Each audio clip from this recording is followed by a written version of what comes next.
Hello, this is Angela Anderson. Thanks for joining me for this acrylic painting tutorial. In this video, we're going to be painting a really fun one.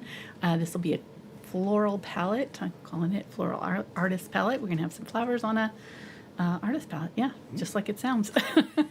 It's going to be really fun. One of my favorite subjects to paint. I've got my husband Mark with me. Hey there, everybody. He's been in chat for our live stream tonight, so if you've got questions while I'm painting, you can ask those and we'll try to answer. Let's get started.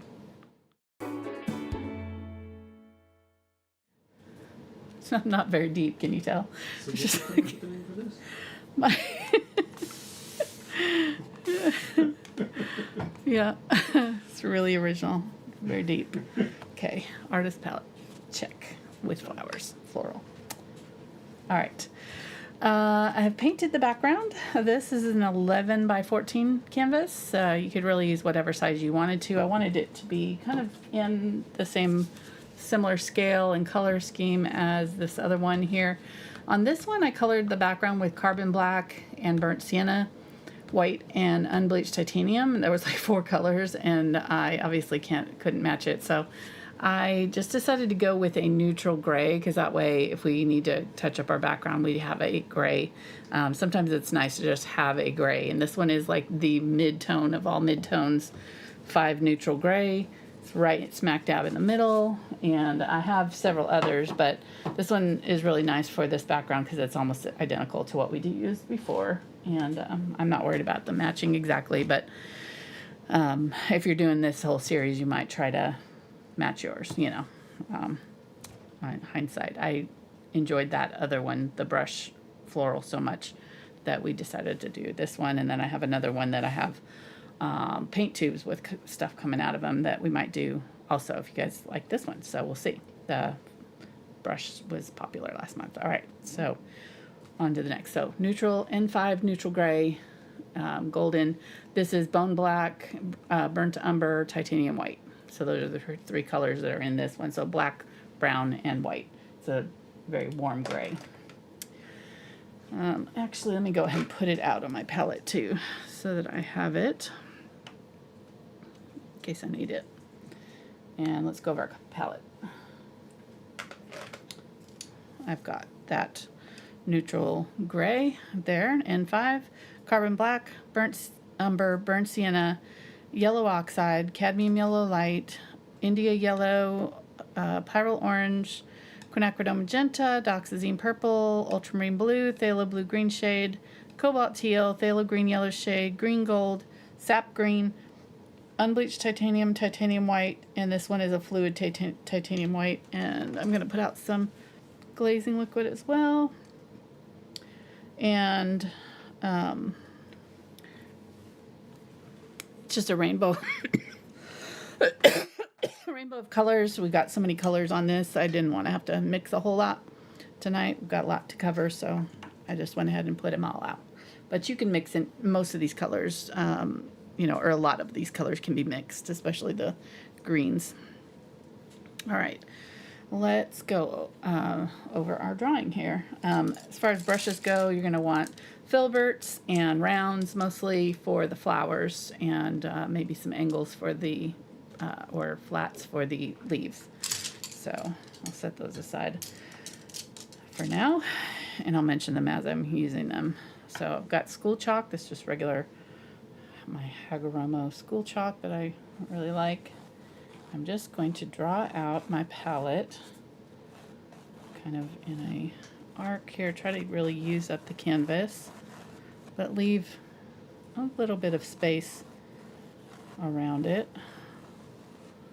So it's kind of that oval shape. So if you imagine this kind of going like this, it's an oval shape, and then kind of this quarter of it here is sort of cut out. So it kind of circles and goes to that, and then comes up, and this curves over like that. Okay, so there's your shape.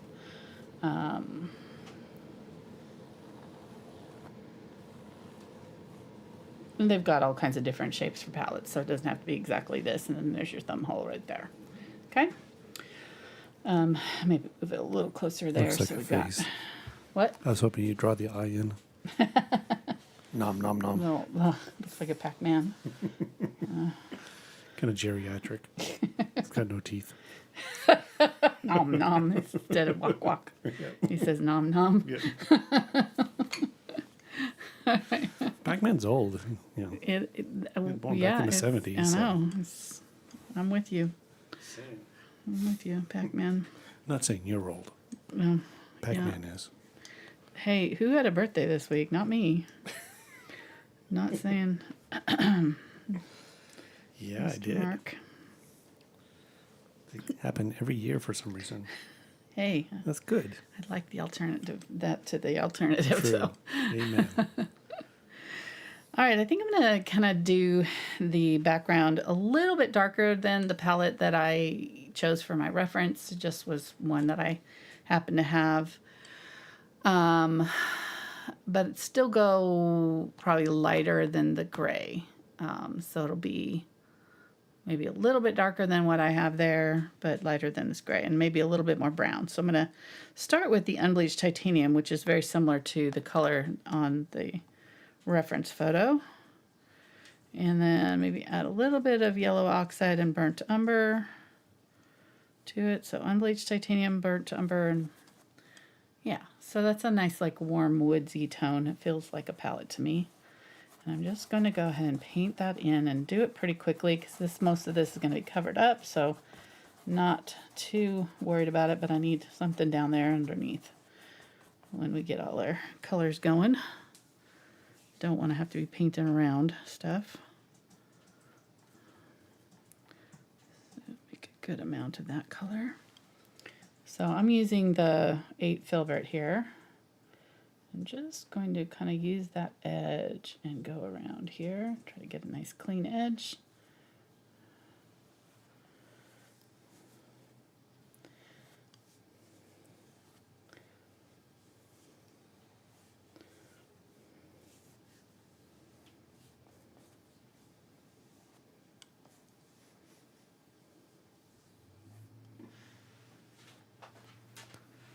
You're just making the face worse. Now giving it skin tones. Put some hair over here. I was going to say. Call it a weird. He's going to have a mullet. What kind of show is this? Gonna have a mullet. It'll look better. Just gotta go with it.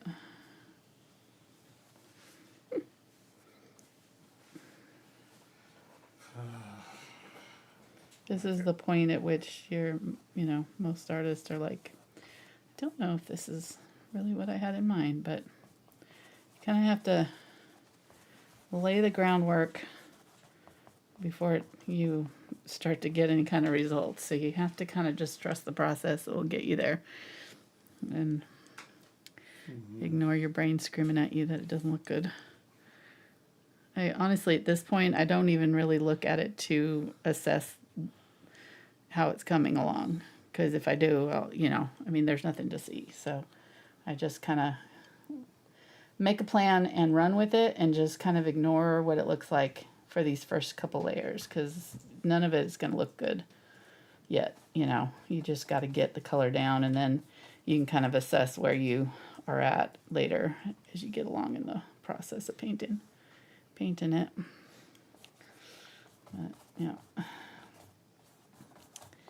these first layers are definitely like, ooh. So I'm thinking that once you get done painting in the brown, that we use that as the thumbnail for this painting, and you have some kind of like a word, speech bubble coming out of it. Oh, that's funny. Like paint. Yeah. Okay, I can tell that you didn't really like that idea. But No, I'm not going to do that. But you were just kind of being kind to me. Like, that's really... We've been married 30-something years. That's 37 funny, years. honey. That's a really good one. I know. Yeah, Gotta pick my battles. No way in heck I'm not going to do that. It's okay.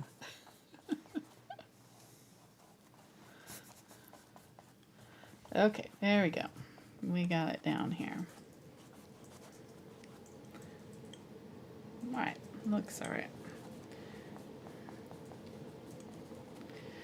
Right, so let's make it 3D just a little bit. I'm not going to do too much work on, you know, that portion of it, but I do want to make it look like it's kind of raised up off of the background a little bit. So I'm going to get some brown, more burnt umber here, and probably want a color that's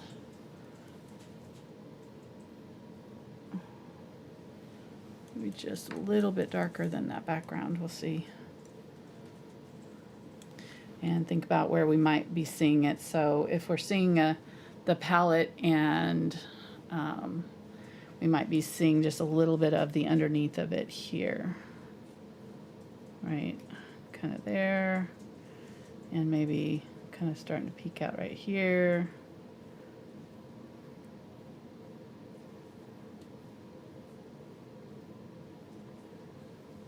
Like that, and then maybe sort of here too.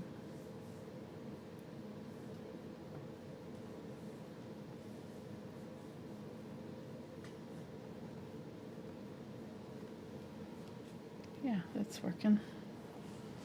Just giving a little bit of 3D.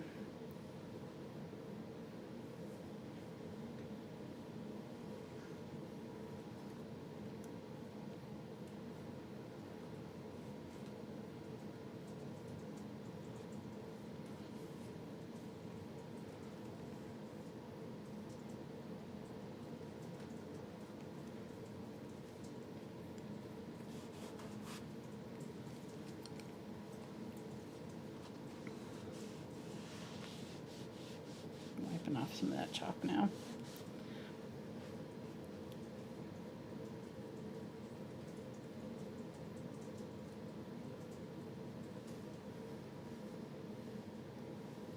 Okay.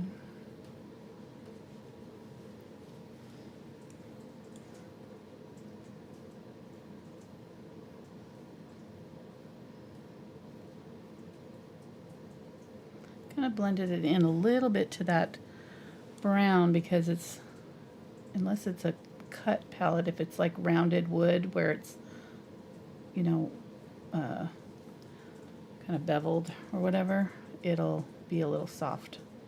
There'll be a little bit of a blend right there. So I'll kind of blend off these edges just a little bit so that it just looks like it's kind of softly rounded. You see the difference there to this. So just using a mixture of that palette color and that shadow color, and just kind of going right on that edge there, trying to soften that off.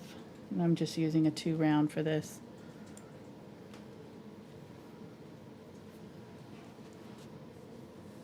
Probably went up a little high on that side.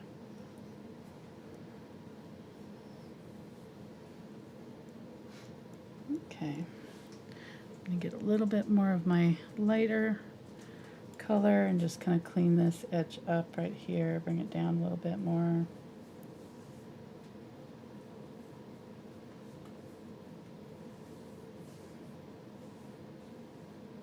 It's a little bit soft right there. Just kind of dry brushing over that edge a little bit. Okay, it's trying to lift off that original color, so can't mess with it too much.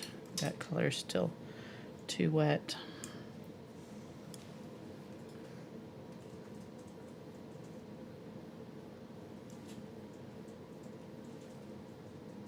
Okay, good enough. That'll dry a little darker and we'll probably mess with it. There'll probably be something in front of it, so I'm not gonna worry about that looking weird right now. Let me just wipe off the rest of this chalk. All right, and before we get much farther, I'm gonna go ahead and splatter. And I was getting ready to go dry. Splatters. Huh? I was getting ready to go dry. Well, I'll do the splattering first, and then, yeah. All right. That way the splatters will dry too. I'm gonna stand by. What'd you say? I'm on standby. Stand by, yes, please. Ready. Okay. So just like the other one, we had like lots of different things going on, kind of exploding off of it. So I think I want to do that. Maybe have some kind of coming up this way, or especially like in this area where that wood's not going to be covered. Actually, I want to probably do a second coat on this before I do that, though, now that I'm thinking about it, because I want that palette to look a little bit better, more finished. So might wait just a minute and do another layer on my palette. Yeah, I may need you to dry it after all. I might need 2 dries. We'll see if this sticks. If it doesn't stick, then I'll definitely have to have you dry it. So you want to wait for your first layer to dry before you do this next layer, and then just this time I'm going to kind of put it on with a little bit more of a painterly edge. You could put wood grain in here if you wanted to. You could, like, you know, do your streaks down, whatever. I think I'm just going to kind of worry about this area and this area in the middle, because those are the 2 areas that are going to be the most visible. And then just add some, if there's any real obvious areas where that gray is peeking through, just kind of do another little dab through and just flicking it back and forth. This is where I can kind of blend off that weirdness there. Okay, that looks better. Got a nice kind of aged look to it. All right, so now some splatters. I mean, at this time, let's get a fan brush. That's what I like to use for my splattering. And we'll just pick a few colors. I know we used some teal in the last one, some purple, some yellow green, some kind of salmon-y yellow. So I'm going to get a little bit of the turquoise and white and some glaze, lots of water. Get it nice and soupy because I want bigger splatters. So maybe I want my blue-green splatters to be mostly coming off of this area down here where I'm going to have the blue colors. But I'll put some up there too. Okay. Good. Then we'll do some yellow, cadmium yellow light, and some white. I'm using the fluid white because it'll make better splatters. The key to splatters are having your paint fluid. So if you're having trouble with splattering, you may not have enough water in your paint. It's got to be like ink, or even more like, you know, very, very soft and fluid. Very watery. Okay. So let's get some of those on there. There, we got some bigger ones now.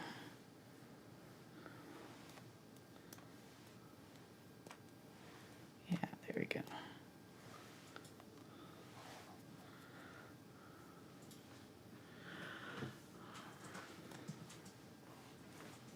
Right, and then we'll do some purple. Look at that purple, and I'm going to add it to this turquoise that we already have here. Maybe even just a little bit of that yellow, which will tone it down to a more natural, like neutral purple, not so bright. Okay. The more water, the bigger the splatters will be, so if you want lots of splats, you can really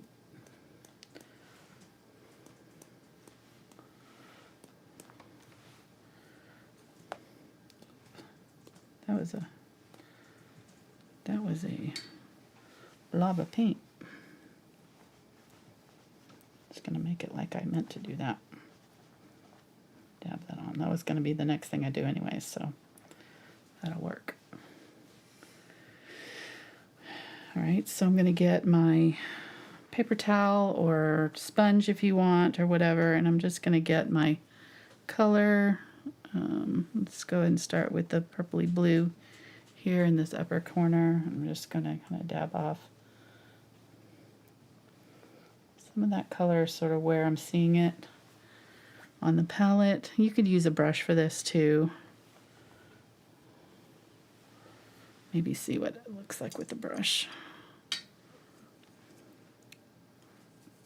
Getting some ultramarine blue here. A little bit of white.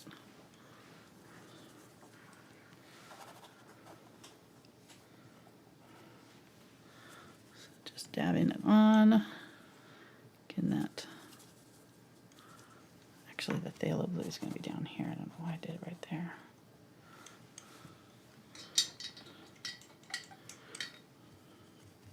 We'll put the flowers on top of this, so still have our flowers, but they'll just be. So we want the flowers to look like they're kind of coming out of the palette, so we'll want those colors to kind of be on there, underneath somewhat.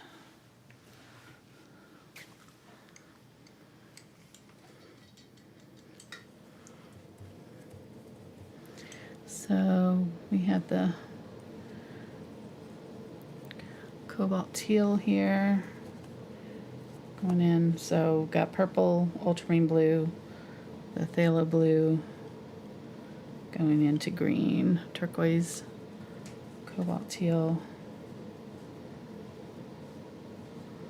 Bringing some of those up so they're not perfectly aligned. Then we're going to go into some more yellowy greens. So what did I do to my brush? Oh, poor Fitzy. Our dog hurt himself at the groomer yesterday. Got something in his eye and scratched it and damaged his cornea. He's a sad sack today. A lot of groaning and moaning, and he's not feeling good. Oh, bless him. Poor baby, puppy.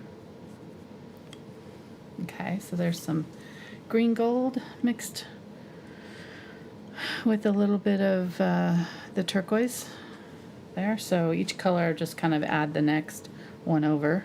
And then I'm going to get that gold that I was using for the background. I've already got some of that brighter yellow there, and I'm just going to dab on some of that. Wipe that off. Get my kind of golden yellow. Put some of that in. You can see I've already got, my paint splatters in places, so I can kind of work around that or work into it if you want. Then get my orange. And I really want to dampen off that color because that's really like in your face, so I want to get some of that gold and add it too. It's a little too vivid, Got to soften that off a little bit. So get some of that. And I'm just using the reference to look and see what I've got here. So I'm going to have a big sunflower here in this area.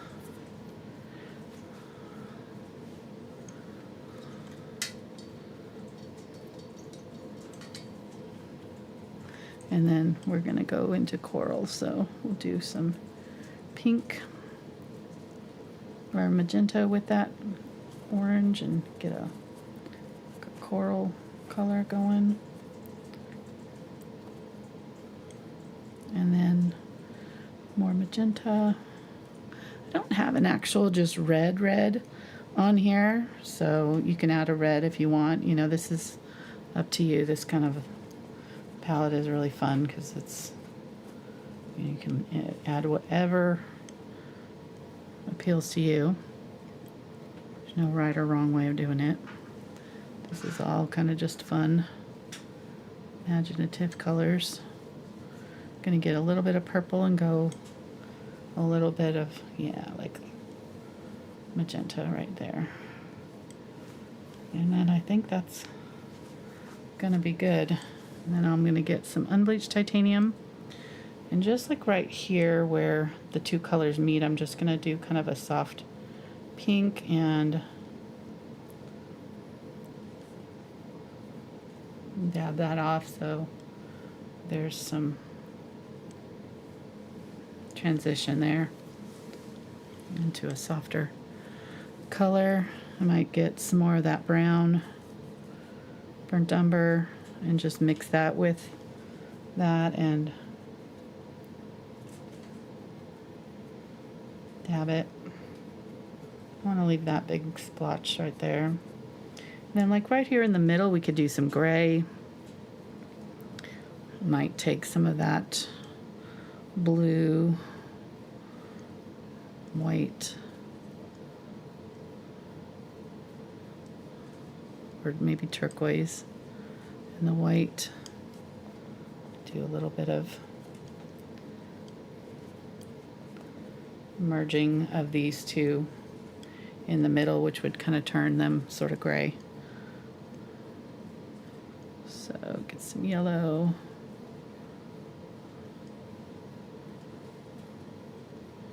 Mix that with the blue and just do kind of a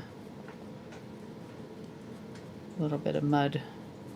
Not a lot, but just a little. It's kind of close to the background color, so I don't know that it's really making much of an impact there. Do a little bit of white. Okay, so there we go. Just, you know, do it until you kind of think, oh, that looks pretty. That's about where you're at. And honestly, you could leave it like this and be a really pretty painting, you know. Do some more splatters and call it good.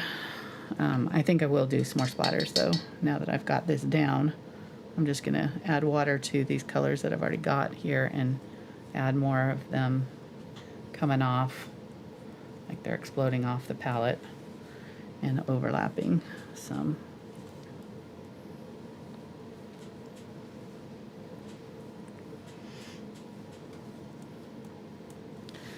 Come on. Not enough water. Not enough paint down and not enough water.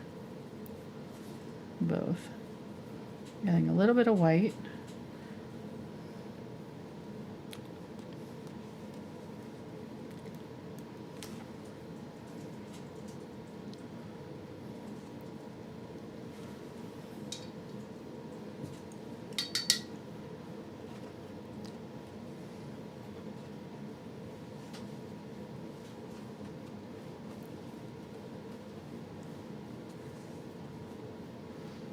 Just trying to make a mess here. That's all I'm doing. Just kind of spreading it out and off the palette so it's not all just right here. Get that mixed up some more blue there. I need some more stuff up here. Get some white, ultramarine.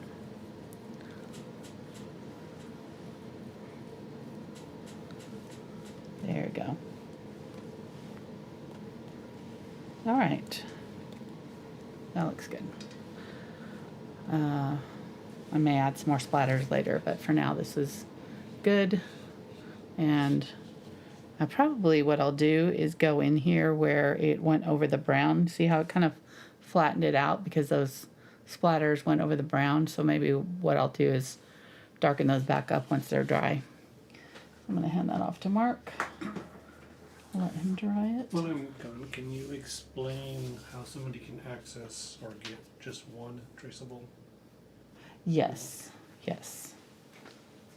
I'll show. I was wondering in chat. Okay. Yes.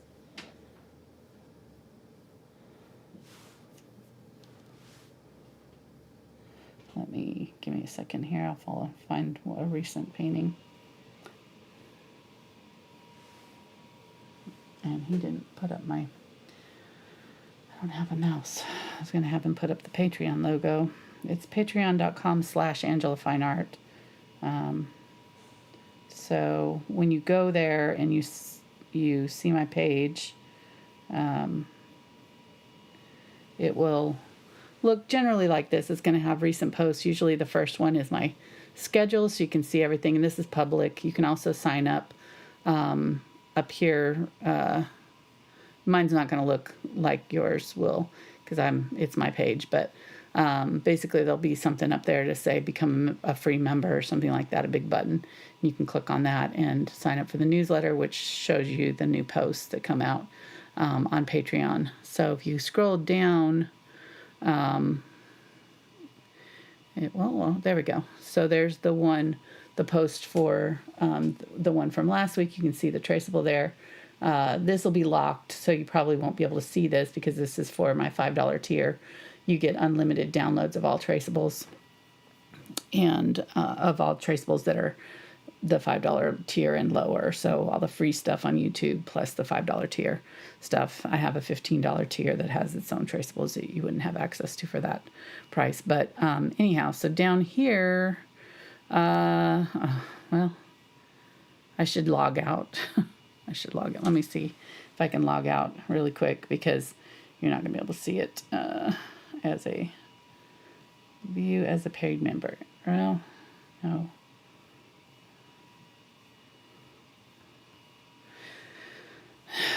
Anyhow, maybe right here, right there, there's a little cell. Basically, you should be able to buy it from this page. I'm sorry, it's not working here. This was sprung on me at the last minute. Here, I wasn't prepared to show you this. Yeah, I don't think I can log out really easily here.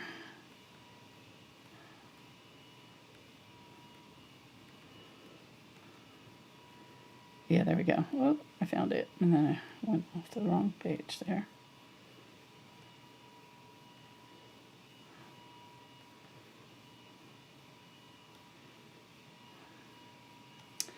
Yeah, I'm not finding where to log out. I saw it for a second, and then I don't know where it went to.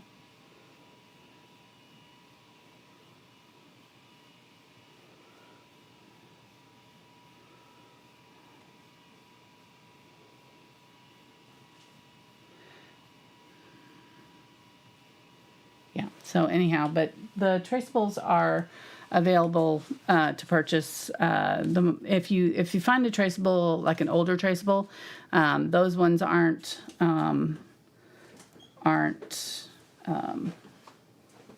all set for sale. That didn't work at all because I was logged in, so I couldn't show it anything. Yeah, so yeah. So they're what, $3? They're $3 a piece, or $5 if you want to download unlimited. So $5 better. right, and then you can cancel at any time, and you get a full month of access for that price. So it's a good deal.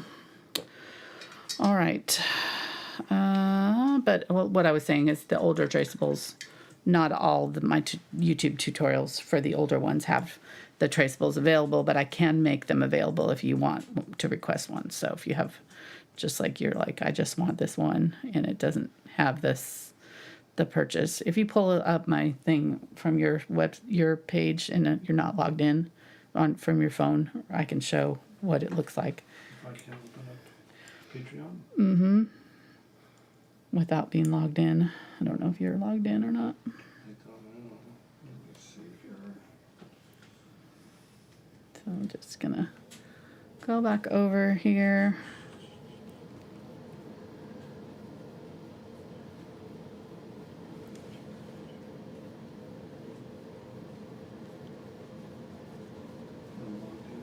You're logged in too? Okay. Well, we were not prepared for that question. Come back next time. I was trying to find out how, and I couldn't figure it out. Don't do that, because you're gonna need it for other things. It's not that important.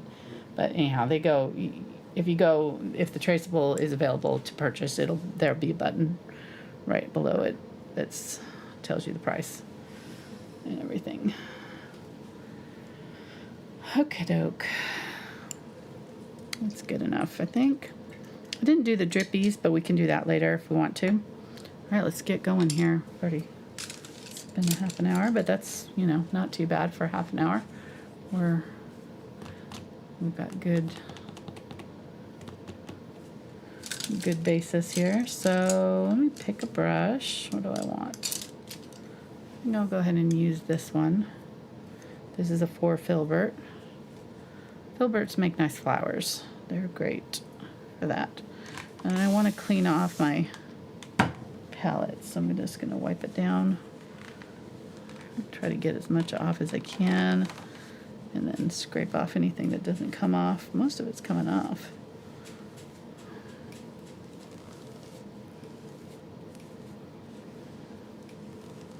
Okay.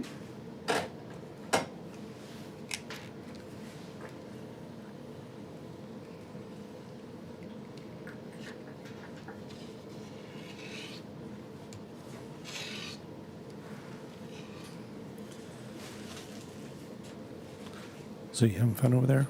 Yep. Ooh. Dot Bears just joined us. Oh. Noah watching tonight? I hope so. You better not come alone. Hey, Nathan, Maggie, Noah.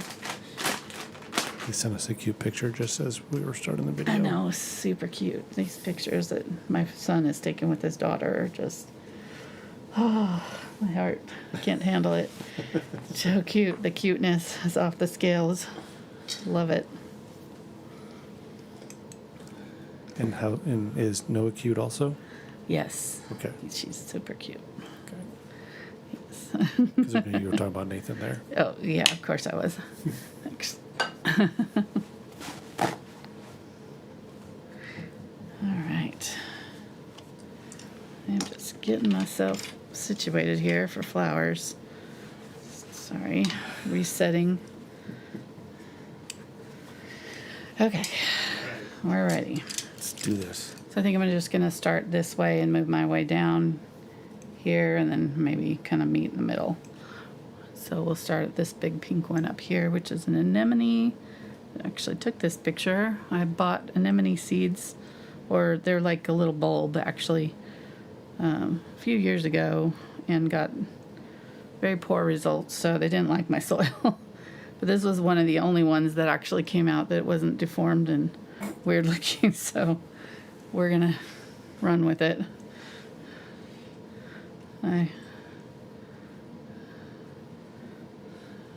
As much gardening as we do, much of it is luck.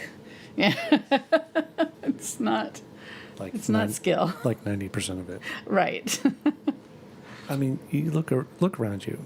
There's nature everywhere. I mean, grass grows in the crack of 100, yard square area Right. of cement. And Right. it'll find a crack and it'll grow. So you're like, heck, I'm just going to give it some really sweet soil, water, great nutrients, plant the seed. Nope. Yeah. Not going to do it here. I'll go over there. And do I it. want to be over there where it's hard for me Exactly. to get nutrients. All right, so I'm going off the palette here. This is unbleached titanium and magenta. That's all I'm using right now. And just kind of creating that outer. Just make sure that you can see it against your background. So if you can't see it, go either darker or lighter. It doesn't matter which you do. Just make sure that you've got some contrast there so that you can see it against your background. Okay. I'm doing some orange flowers tonight for Noah. That's her favorite color. She came and picked flowers with me the other day. Very fun. We've got a lot of flowers in our garden growing right now. Okay, so that looks good. I'm gonna get some white and some unbleached titanium. I've kind of just wiped my brush out, but it still had the pink in there. And then I'm gonna go in and start kind of adding highlights, pulling down through, and I may have to reload every couple brush strokes. Just trying to get that kind of streakiness going. Starting from the edge and just pulling and lifting. leave a little bit of space where you want to make a break in the petals. And as long as your mid-tone is dark enough, you should be able to do this without having to do too much extra work here.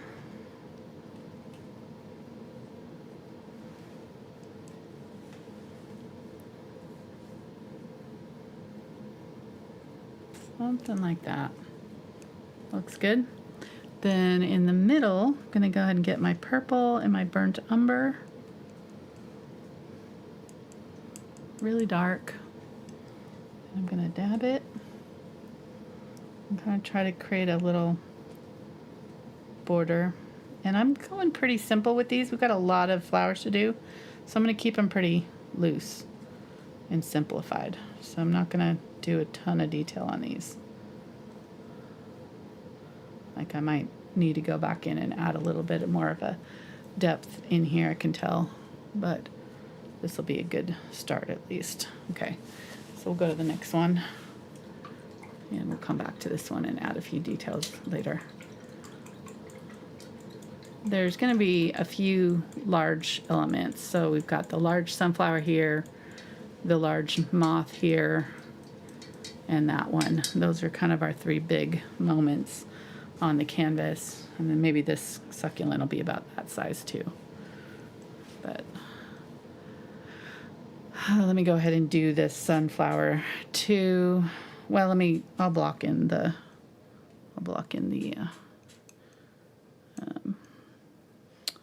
ranunculus. I never know how to say that. Ranunculus. The Redunculus? close. Close. All right, so orange. Got my orange and just a little bit of magenta. It's almost going to be red, but not quite. I'm adding white to it. So it's a very dark peachy red. And they're pretty close to each other, so sort of in this area, I'm gonna go ahead and bring it off the canvas just a little bit.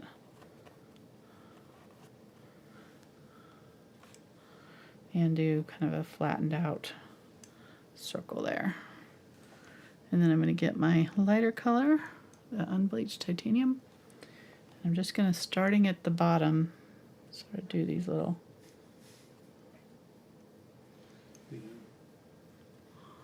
what? Oops. Ranunculus, okay. Thank you. You're welcome.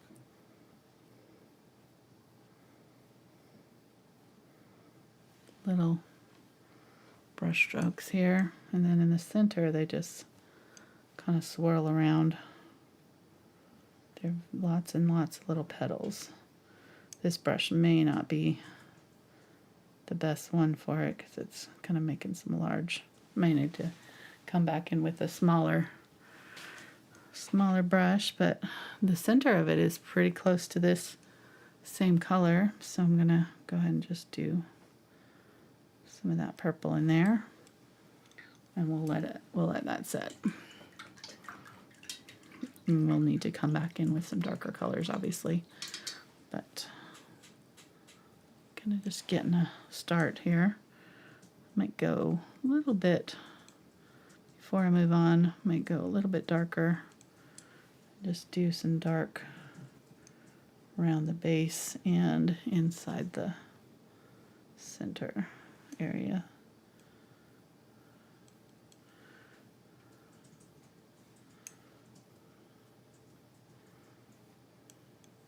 There we go. Okay.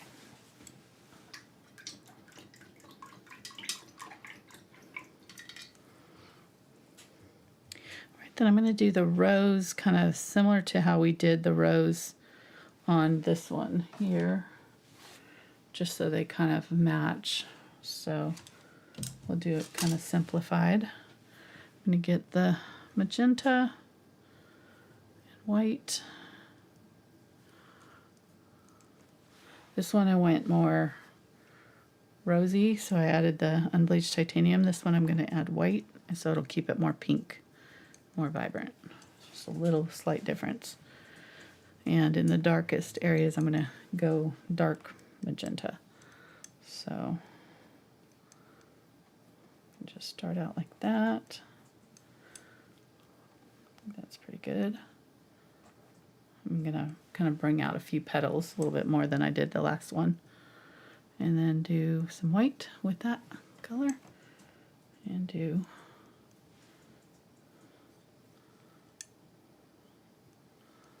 swirling around. A few highlights on it. And then a little bit more white. Really press that brush flat. Do a few little smaller ones right in the middle. And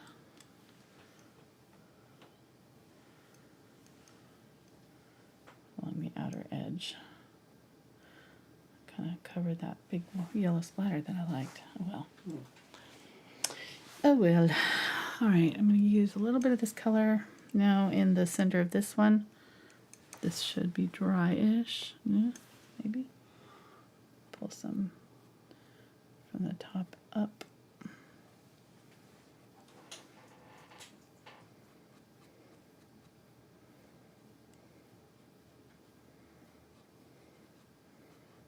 Let's kind of use the edge of the brush. Been kind of trying out the fluid paints, but I realized that the way that I like to paint, I really like the thicker paint because it sticks where you put it. It stays where you put it. So I do too much overlapping and layering to the fluid paints just go everywhere. They don't stay where you put them. They flow on really smoothly. So if your painting style requires that, and some things that I'm painting, like certain florals, I want the petals to go on smoothly, so that's why I have the fluid white. But other times I want to be able to do this and have it stick and not flow into everything else. Okay, there we go. Yeah, so that's nice. Kind of light up there. I like that one. Let's get a little bit of this orange color and mix that with the unbleached titanium and just dab it around in the center there for some little, just like a little semicircle and then like a little dot right there. Okay, good. We'll probably add some more highlights to this rose, but it's got very juicy color on it right now, so I don't want to do too much. All right, let's get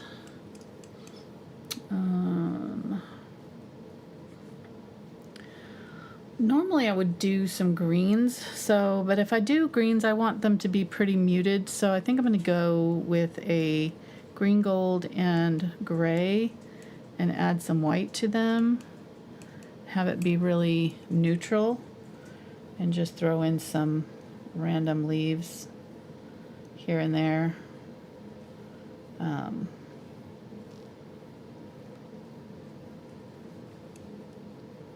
So that they kind of blend in. They almost like are the gray of the palette.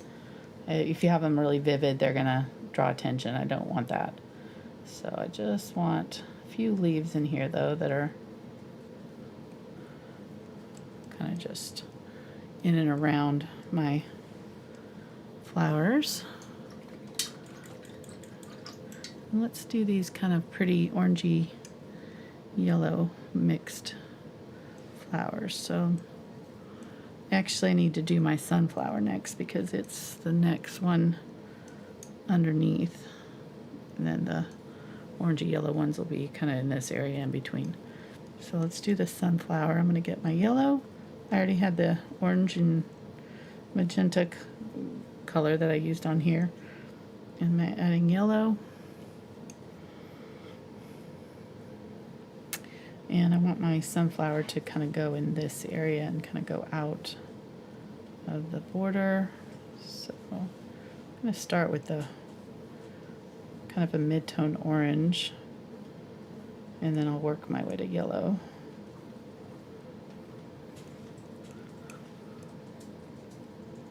We had rain all this week, and one of my sunflowers kind of flopped over. It got too heavy. The head of it had just a ton of flowers on it, so I have, like, if you want to grab that for me, hon, if you get a chance near the room, show it. They're so pretty.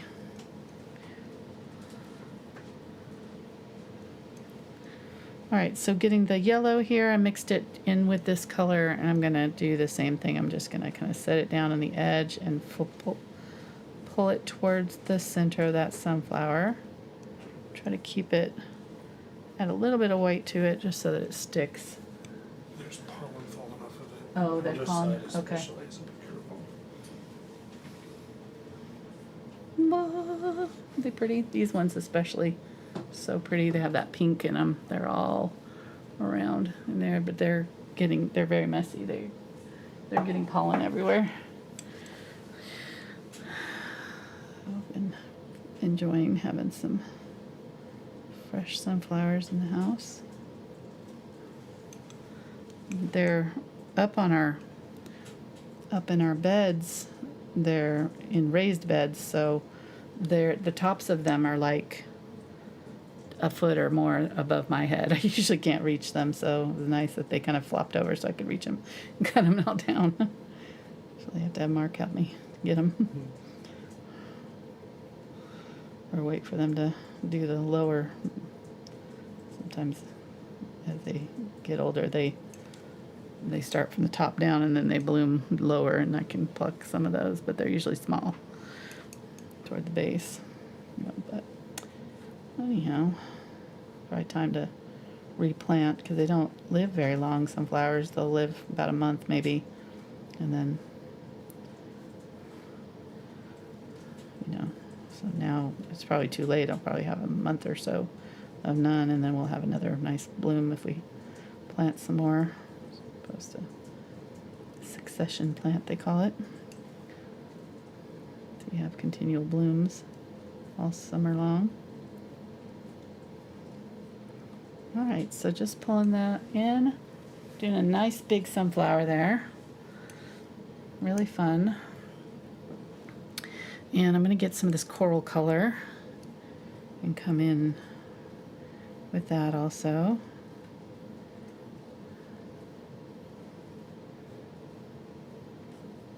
Pull some of that out.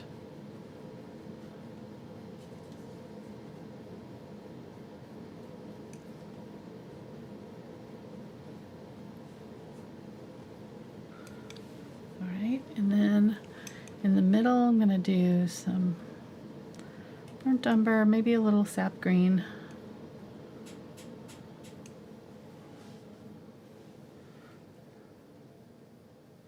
Some of them are kind of green, some of them are sort of yellow or orangey, and some of them have that brown color, so whatever.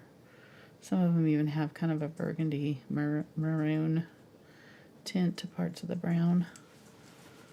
That almost looks like a daisy, which is fine too. So to make it look more like a sunflower, I need to make that center bigger. I'm going to get a different brush though, because that one is just a little bit too big for what I'm wanting to do. Yeah, so I'm going to get this one, which is a 8 round. I'm not sure if this is the right one to use, but we'll try it. And I'm going to get some more of that burnt umber. And I think I will add a little bit of the purple to it.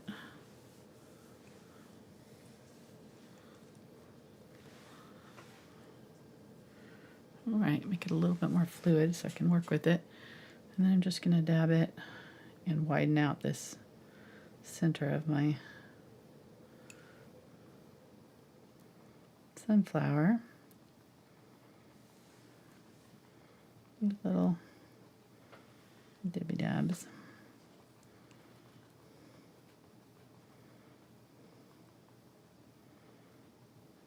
Okay.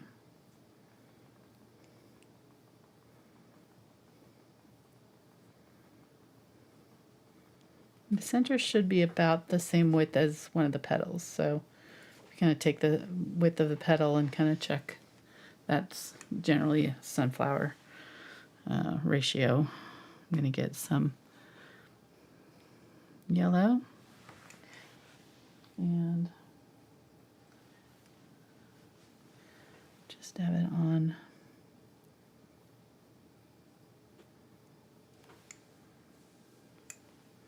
I haven't cleaned out my brush, which I probably should, but it's fine.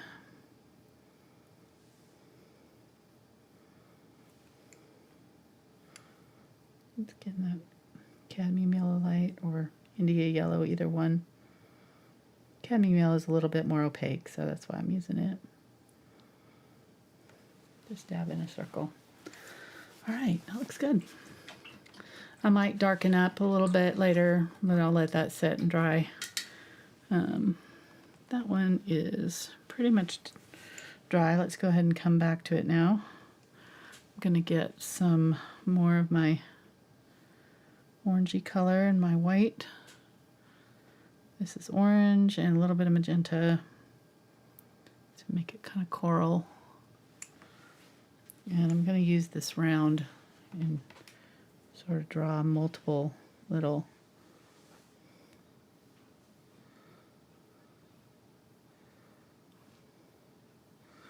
lines like that so that it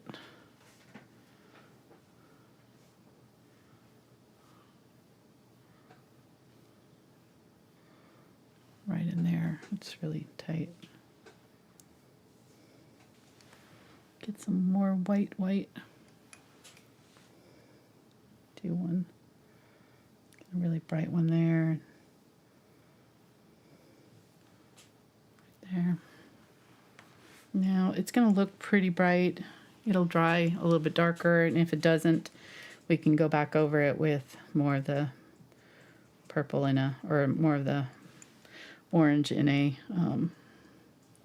glaze. So as it comes down, I'm going to go a little bit darker with the color. And just do a few little bigger.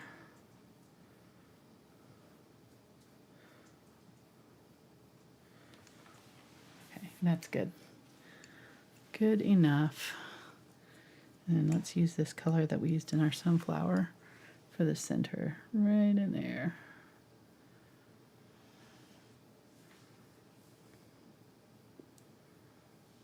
Just a little semicircle peeking out.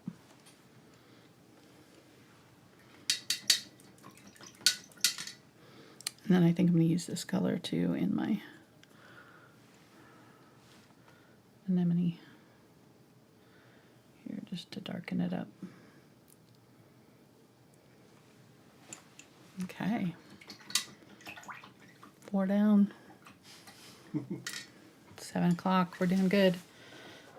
Making good time. You know what I forgot to do is put the brush in before I did the sunflower. So maybe I'll tilt it this way so that it kind of comes off here, and I'll just have to kind of work around the sunflower. We really can think just about that. we can just glue a brush on there. Glue a brush on. It's yeah. fine. All right, so this is where the red comes in. I'm going to try to make a red that's kind of mid-tone red. Kind of 50-50 orange and magenta. And just have the head of it right there. And have it coming across. What is that? This computer saying, "Hey, you want to restart?" No.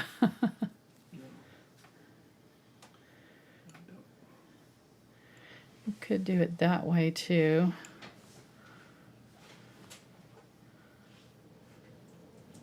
There's going to be those orange flowers right here coming down.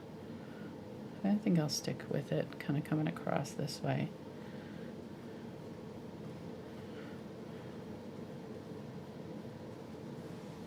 Let me do this. Let me do a straight line. What? Let her brush down on there just to see what it looks like. Yeah, that's a good idea.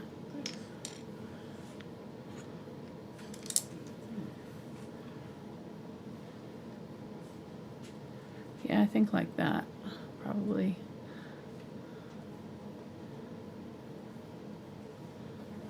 And then just get some Everyone hot would be like glue that. and tack it on there. The other option would be to put it up here, coming down.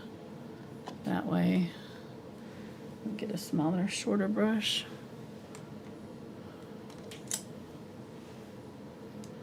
You could do 1, 2.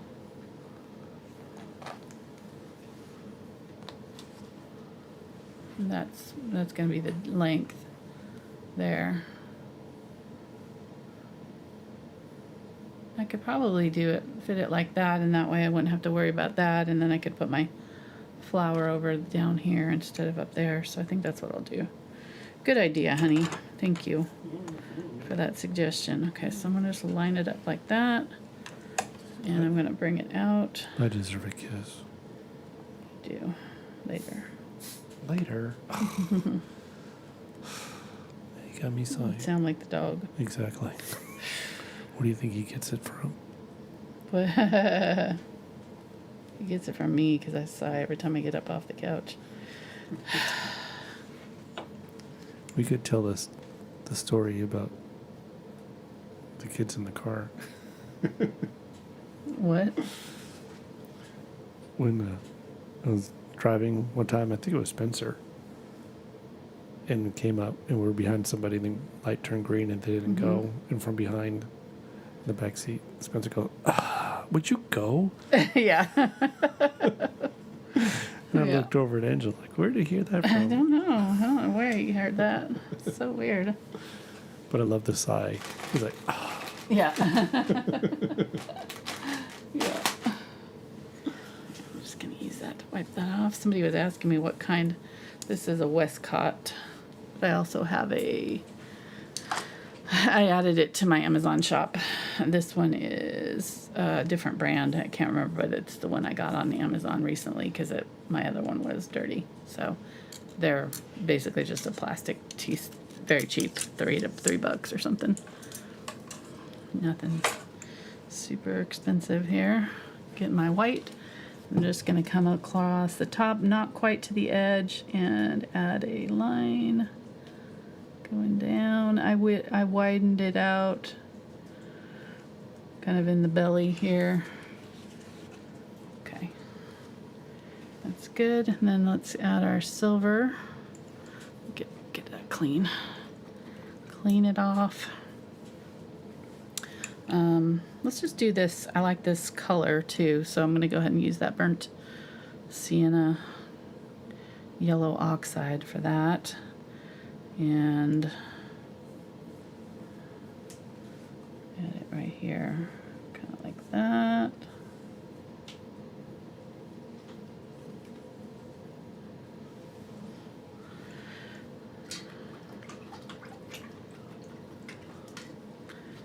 And then the silver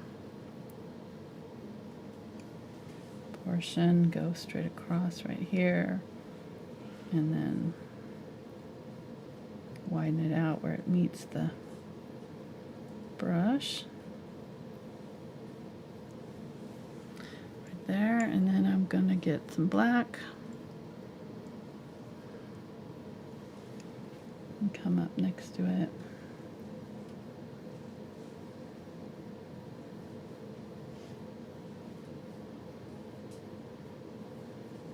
Actually going to go the black because it wasn't showing up with that gray, so there we go. Might need to bring that red up a little bit. In what brush are you using to paint the brush? I was using that 8, I think it was called 8 round. Aspen 8 round. Mm-hmm. Thank you. Thank you.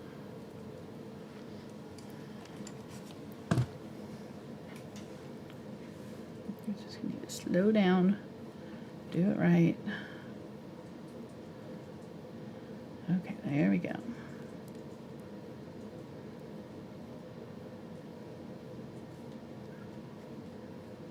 All right, so that's a better gray right there. That kind of a little bit darker than this background color, with a little bit of black added. And then I'm going to get more of that red.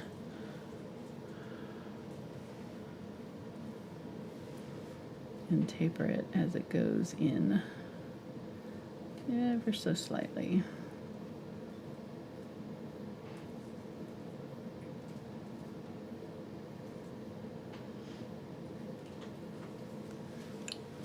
There we go. All right, I'm gonna need to let that dry because it's really wet.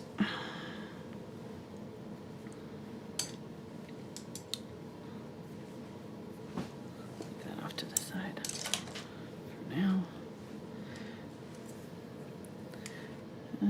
Get some more of my fluid white because I'm just about out.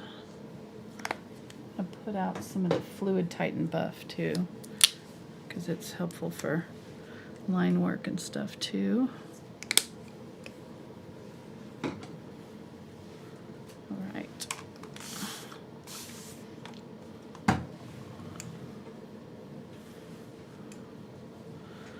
And get some of that white, the fluid white. And I'm just gonna look at my brush here and see where I've got some creases. So I've got one kind of highlight right where they meet, right there. I've got another little crease right there, and then it kind of does some straight lines down.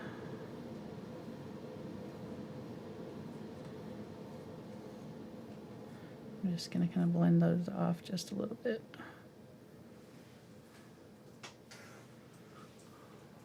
There we go. Again, not trying for realism here, just kind of going for sort of painterly effect, going in with the black for a couple of lines down and sort of right up underneath that, and then I'm going to wipe that out and sort of just pull that black down through. You can see there's kind of like little lines in it that come down. White. Oh.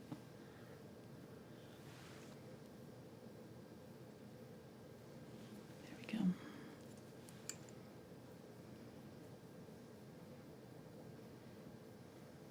And I want my streaks to go with the outer edge. So in the middle, they're going to go straight down the middle. In the sides, they're going to kind of curve out, matching the edge. So just keep an eye on that. And then I'm going to get a little bit of black and do it right here where the brush and the black meet, and right here underneath where the wood is. And then get some darker burnt umber and just streak it through a little bit to add some little bitty hairs. I don't know if you can see that, we're pretty far away, but get some white and some yellow oxide, and gonna come the other way with a few little highlights on it as well. That didn't work because it was too fluid. I'm gonna use the heavy body unbleached titanium and yellow oxide. There we go. A little bit of that burnt sienna mixed in as well. Come on.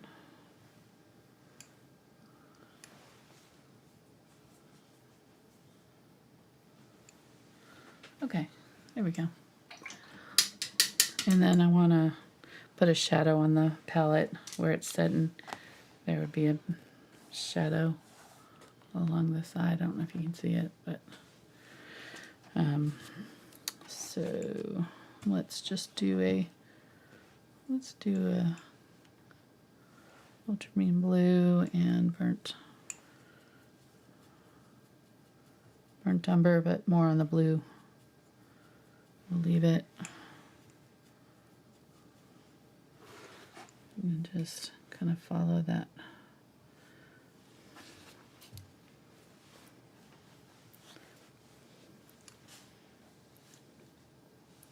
Shape down.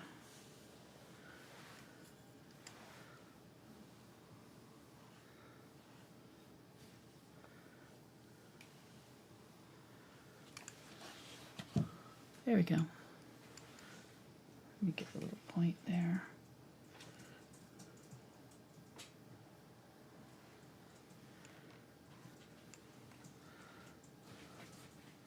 Okay, I'm going to use some of this on my palette here, and also maybe under some of these larger elements.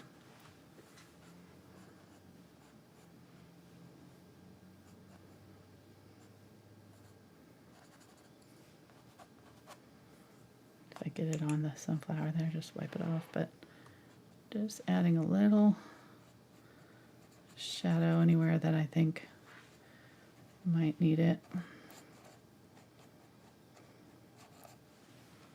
There we go. Okay.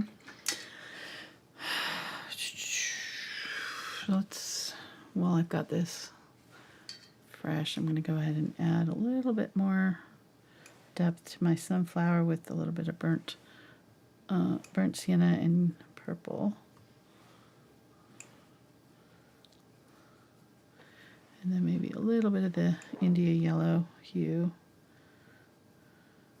We'll see. I don't know if that's the right color or not. I'm just going to try to go in between and out from the center just a little bit. It's going to be kind of similar color to what the center is, so it'll kind of match.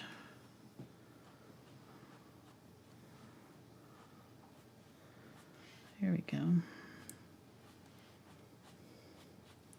can use a darker, like dark red, burgundy for this too, if you wanted.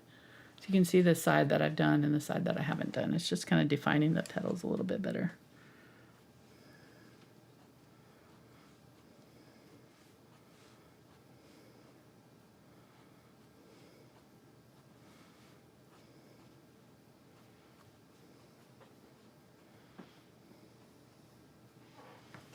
Okay. Good enough. I'm going to come back to this and add some streaks of darker magenta.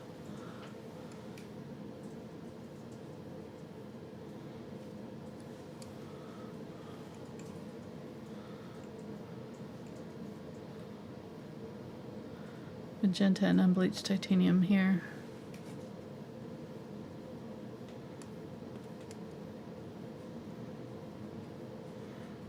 Depends on if you may not have to do this. I kind of covered a lot of it when I did my second layer of petals. So I did that outer layer of petals, and then I had another layer here. So I'm just kind of defining that second layer a little bit better. Going around the outside of it with a little bit of this darker magenta. There we go. And then let's go ahead and kind of edit that rose a little bit. Add a little bit of white to this.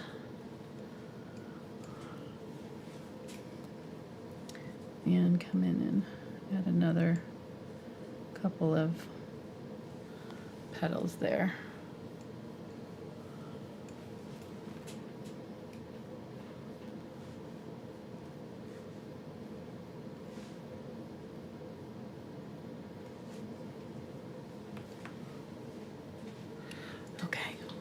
Let's keep going. We're gonna get stuck on this side and not have time for the rest. So I'm gonna get my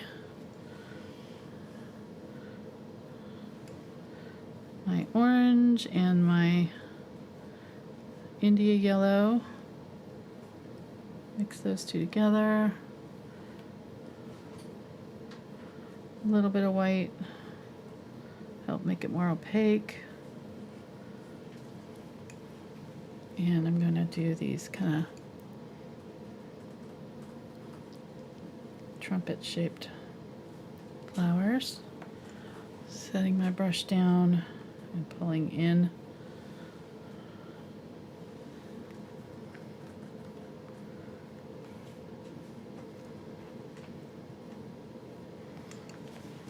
Okay.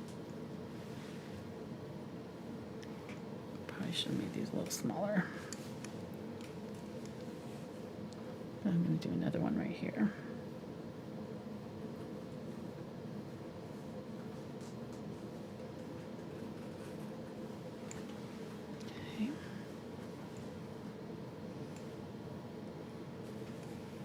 The one at the top kind of just does a little line across like that.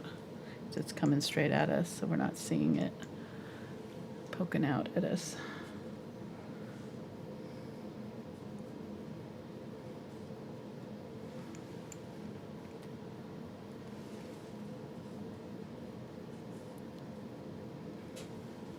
Like that.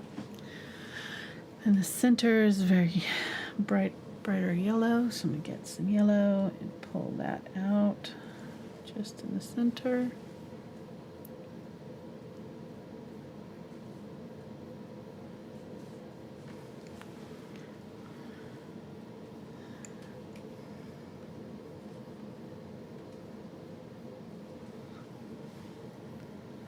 All right, and I'm gonna have to let that dry. It's not dark enough, so I probably needed to go a little bit darker with my orange because there's no depth to it down there. So I'm gonna have to get some of this darker reddish orange and add it to the deepest part of the flowers here. These petals. So I may have to do the orange part again.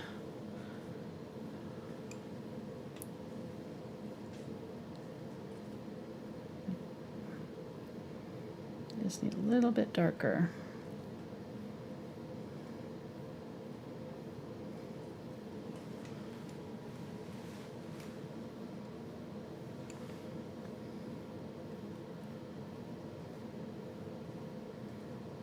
And the only part of this that's really going to show is sort of the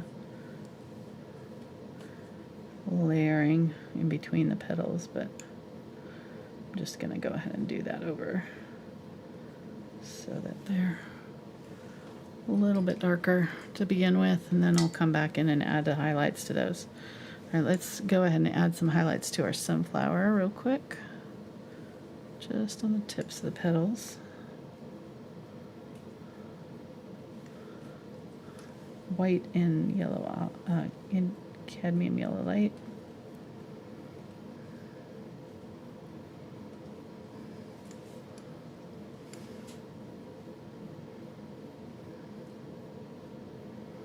And this you can kind of help fix any boo-boos that you have. If you got, you know, too much of your darker color, you can use this to help lighten it up or whatever you need to do. There we go. All right, let's go ahead and use this color, this light yellow, to do our cosmos. And okay, I'm gonna start out with a deeper yellow though. Learned from my mistake the last time, so, or this last flower. Get the burnt sienna and India yellow, and I'll put my Cosmo right here, I think.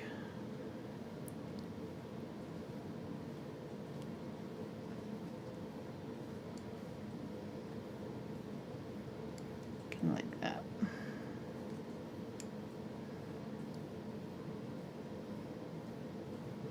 This is another flower that is in this one that I'm trying to replicate on here. All right. Get some yellow and white and streak through with that.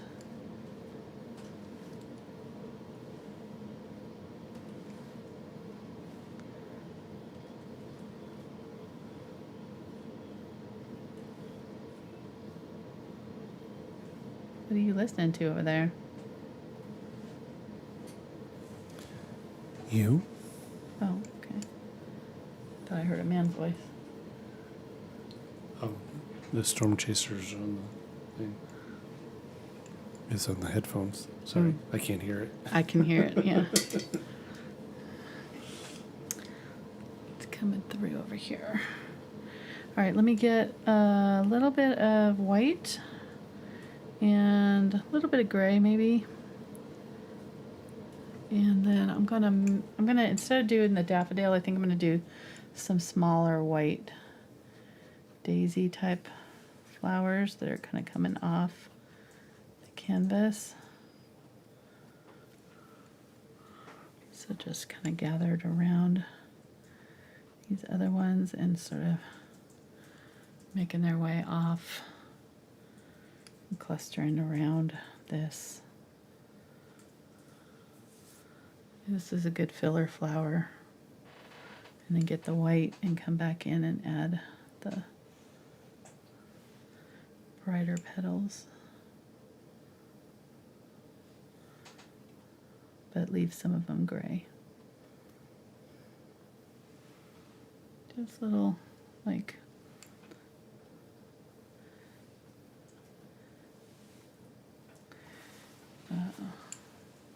what's that flower I'm thinking of?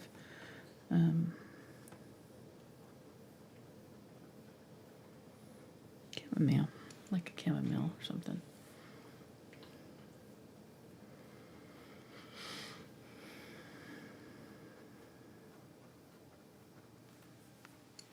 There we go.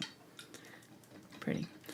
So the thing with something like this is what I'm wanting to look at is not only the colors but the scale of the colors. So as I was designing this, I was thinking about, you know, having some larger flowers, designing the shape of the flowers. So I've got burnt sienna here. Having different spiky flowers, more rounded flowers, more large petaled flowers, more, you know, tulip or tubular shaped flowers, daisy kind of like flowers. So just kind of trying to vary all of the different sizes and shapes of the various flowers so that and lots of variety here. It adds interest. Keeps it from being too predictable. Okay. Really cute. I'm liking it so far. Getting some brighter yellow and just dabbing that into the center of my, over the top of that burnt sienna. And also on my little daisy, or whatever these are.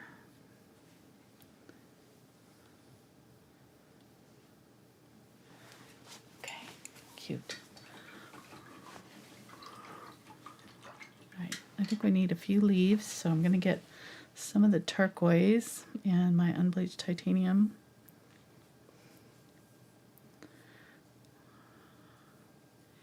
Maybe add a little bit of burnt sienna and phthalo blue.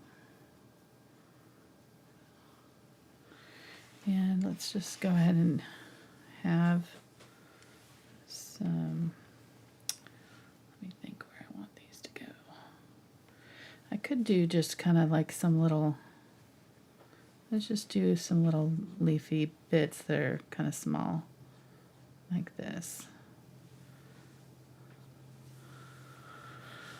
Again, keeping them kind of neutral so they're not drawing too much attention to themselves, but just having a little bit of green in here and there. Let's do another leaf up here, maybe. I'm trying to think of what I want to do here. Do something like this.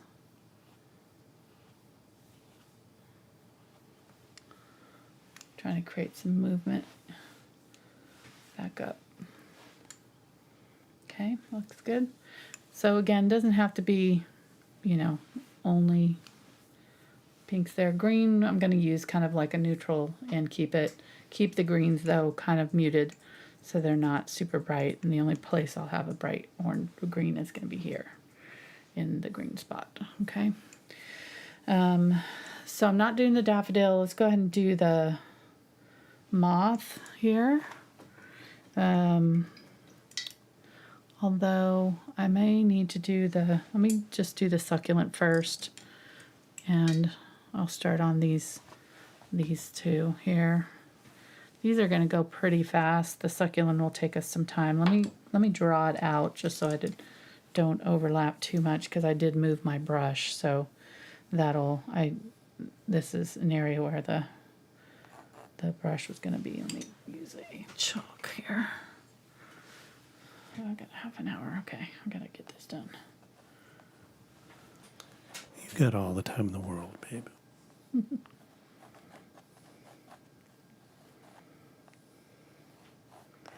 I just did one of these moths a couple weeks ago. Yeah, yes you did. Yeah, it just fit, the color fit. Let's go ahead and have it hanging off. I think that'll look good. So instead of doing it right in the middle there, I think crowding out that brush, let's go ahead and tilt it and have it hanging off here. So those two will be kind of coming off there. And there's the center of it there. So there's the antennae and the wing and the wing. That works. Yeah, that works. And then we'll have the succulent. I'll move the succulent up a little bit and have it kind of right in here. And then the forget-me-nots kind of coming down here, and maybe a little bit of that eucalyptus coming off here. All right, and then up here I did want to do some, like maybe some of the spiky purples kind of coming up over to fill in this area a little bit too. And then we'll do the smaller blue and maybe just do one anemone here, the large purple anemone. Do another large purple one there. I don't know, I might have room for two. Maybe do the forget-me-nots all through here, and then the thistle here.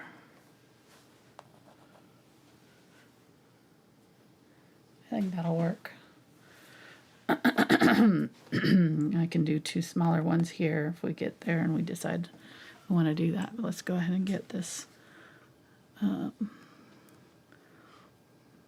this succulent started. So I'm going to get some of that sap green in my burnt, or my phthalo blue.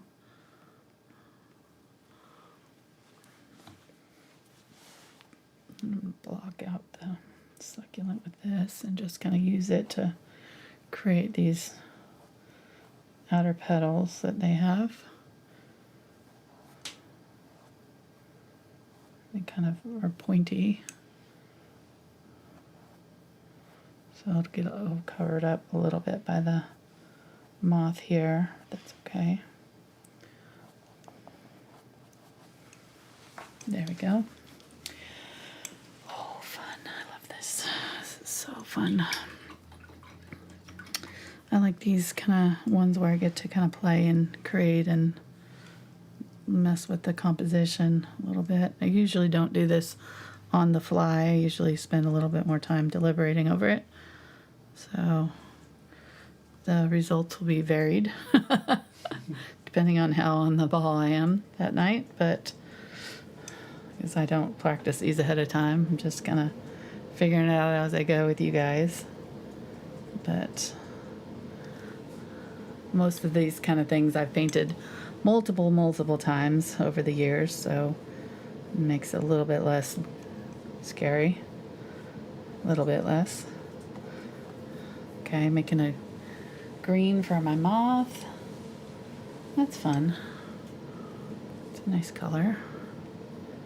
Kind of a green gold with the yellow that I had over here. And some white to make it stick. And then I'm going to use some of the phthalo green and I did add a little bit of cobalt teal to it too. And the cobalt teal, and use that for some deeper green, kind of the bottom half of it, just to kind of add some of that color.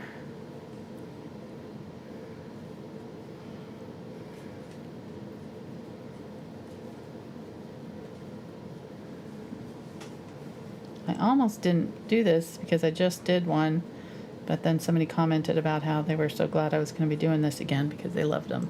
So I was like, oh, well, now I can't not do it. Which it works. It's the perfect color for this, so.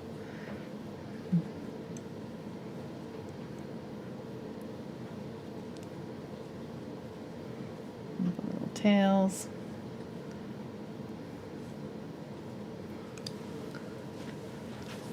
Yeah, it's fun. And you could do leaves here instead if you don't want to do the moth, so that's another option. And I'm going to get some of this green that I had before and do a leaf or two coming out of this. Maybe a little bit brighter with some phthalo green.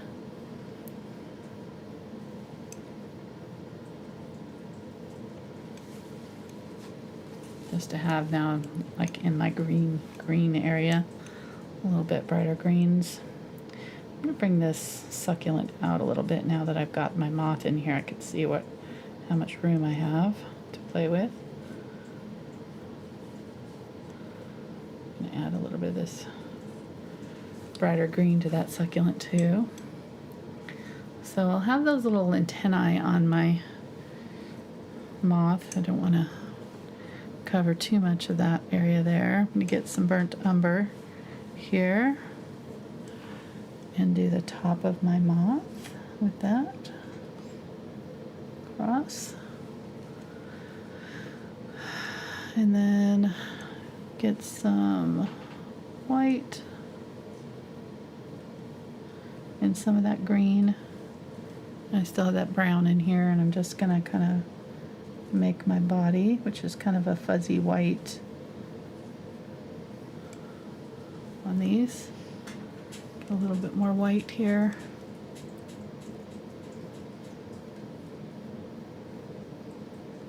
Sort of dab it on there. And then we get some of that darker green and create the seam between the wings there. And then there's kind of a seam that you can see through coming down from there. And then another one kind of here where they overlap, and it creates kind of a darker spot, sort of little wedge right in here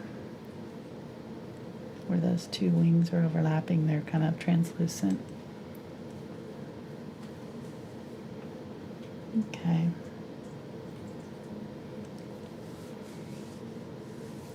And then I'm going to get my white and some of my yellow and some of that green. Just kind of a lighter whitish version.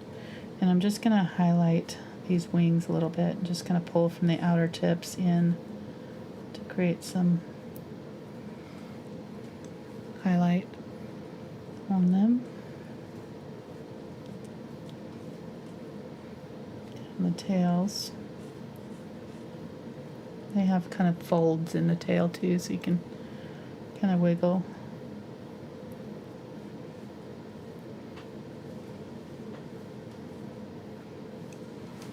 Alright, that's about what I'm going to do on there, and then I'm going to use my round.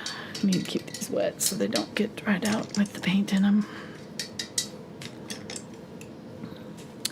Get my round and some burnt umber.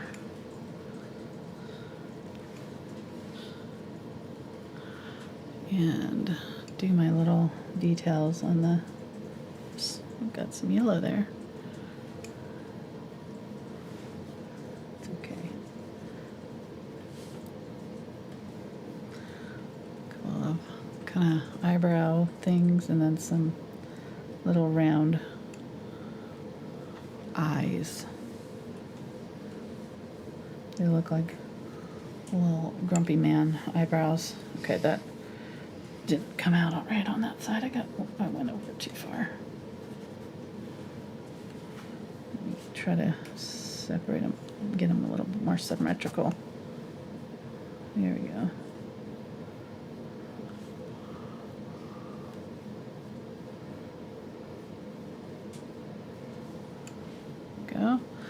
I look like a cross-eyed now. Cross-eyed grumpy old man. Okay, and then there's 2 more here and here. I'm kind of putting them on translucent and then going in and going a little darker for that eyeball part. And then there's like a little bit of white. I don't have the picture real close, so I don't really know. I think there's some little white there on the inside there. Yeah, I got that one kind of weird. I don't know.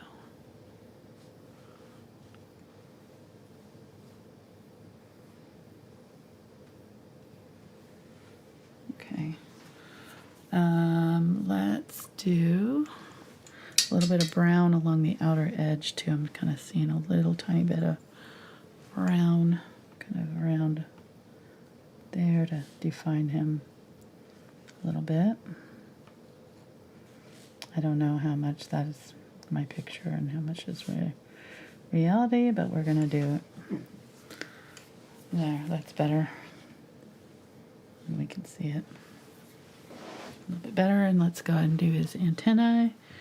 And I'm gonna go ahead and start with this brownish color, maybe add a little bit of yellow oxide and do, well, maybe do it off this way. They're like little ferns. Straight line down and then little dibby dabs. Shadow the sides of the body a little bit, and then I'm going to get a little bit of black and just kind of dab in an extra little dark bit. Okay, good enough.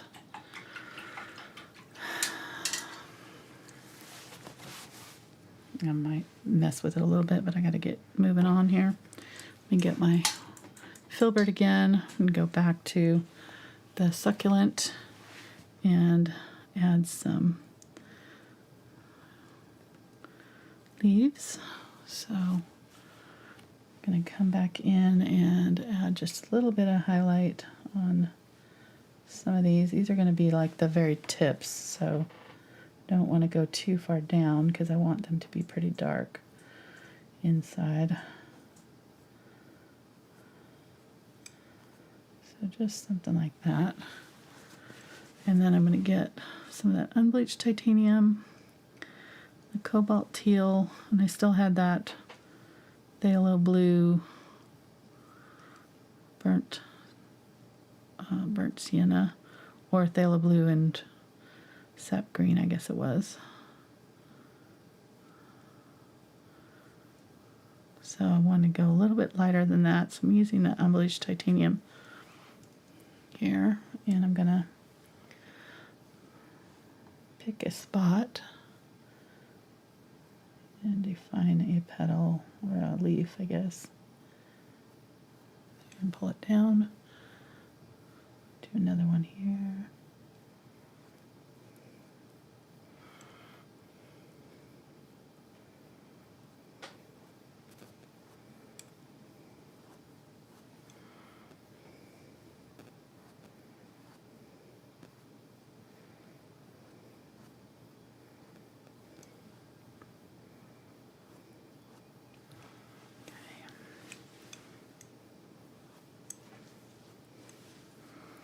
Get a little bit of that darker green, phthalo green and phthalo blue.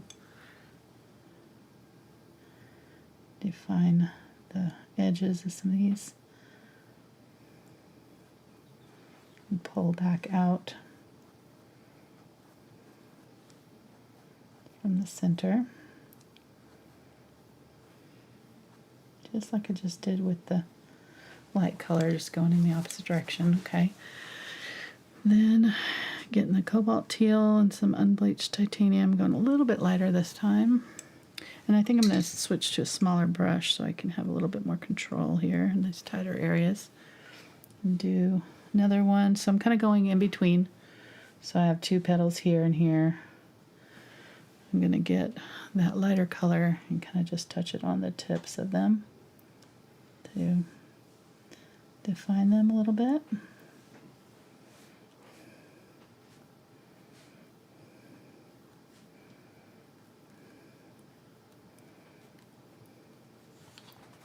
All right, and then I'm going to come in and do in between, smaller petals in between.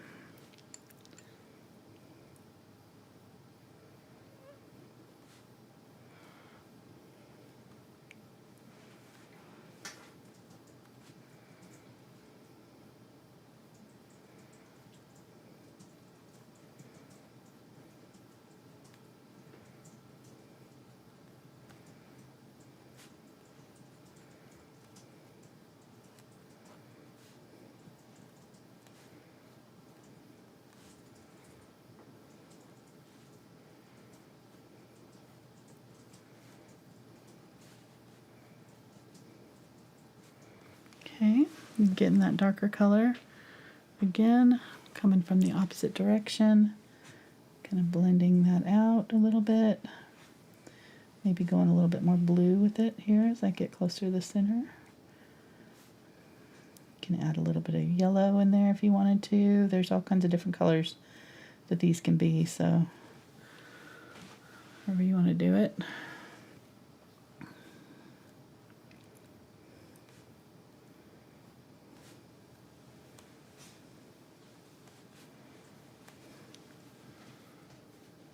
Okay, it's looking good. And then to finish it off, I'm going to get a little bit more of that lighter color and just kind of pick a couple little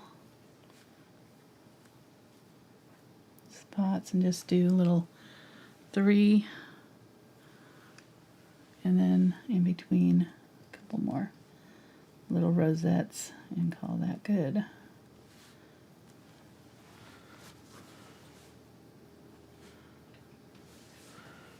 Right. It's a little bit, maybe a little bit overworked, but it is what it is for now. Fitzy's starting to sigh, so it's getting close to the end here. I gotta speed it up. That's always my cue. Mom, hurry it up.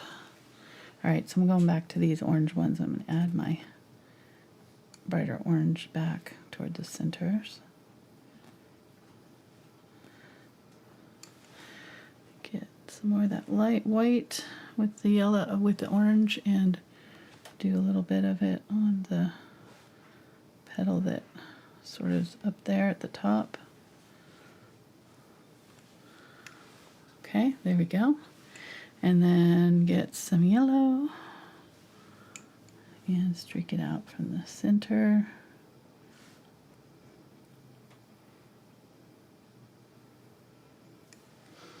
And then there's some little yellow. Get some white here just to make sure it shows up, and do some little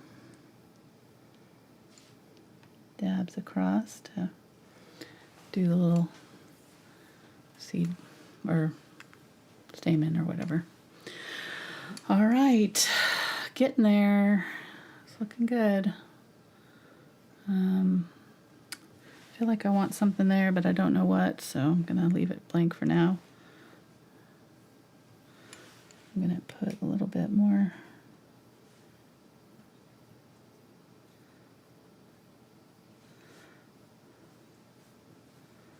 color on those antennae there on the moth.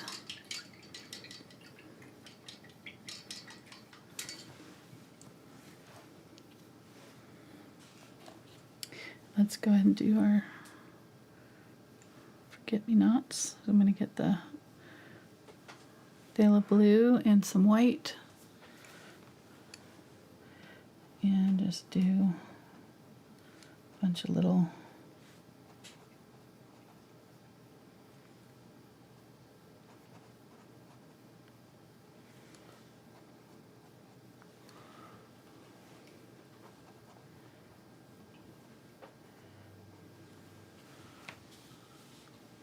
fun.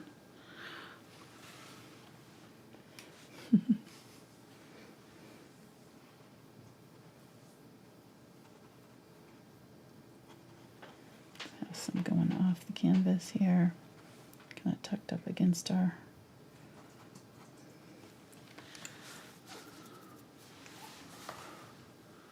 thing there. Let's go ahead and get some green, maybe make a sage green with our sap green and our unbleached titanium, and do the, I'm going to add a highlight on these. Leaves already done.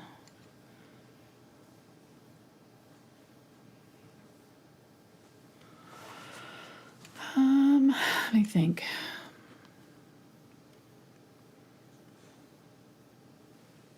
Yeah, we can do a kind of curved like that. A couple of eucalyptus. So those kind of have the leaves that sort of do that oval shape.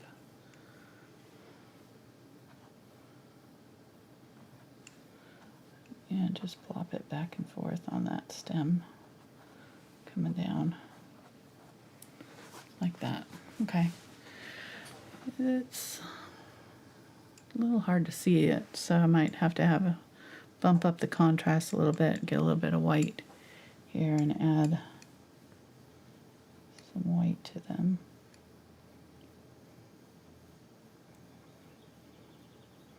I did these with the cobalt teal in the last one too, so we can add some of that color to them too. That's better. We can see that better for sure. Get some of that cobalt teal. Add some of it. The cobalt teal is kind of in this one though, so I didn't feel like I needed to add it to the eucalyptus this time. Probably missed some of the inner leaves of this, but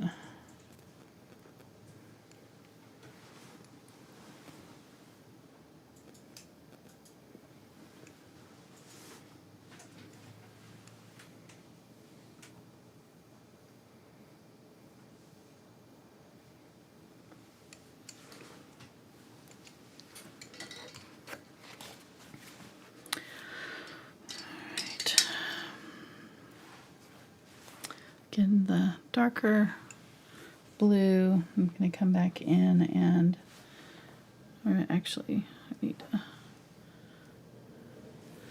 do another layer of petals on these forget-me-nots, make them a little bit more rounded. Kind of made them a little pointy, which wasn't my intention. There we go, something like that.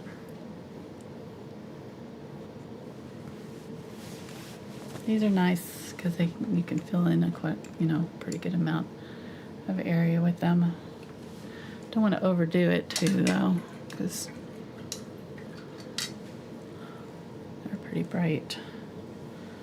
Let me get my purple. I think I might just do 2 of the anemone so that I can fill in this area here with them. Maybe do the ultramarine blue in one and the purple in another. Or I'm trying to think. I don't like what's happening right here. I feel like this is kind of messy, so I don't know if I can get that off, but I might put a flower there so that it doesn't. Yeah, there we go. Let's put a flower there, because that just seems like a lot. Don't think I need that much right there. So let's put those kind of smallish flowers that are sort of this size, like that, right there with the ultramarine blue. Yeah, that's a good transition there, I think. We'll add some highlights to them.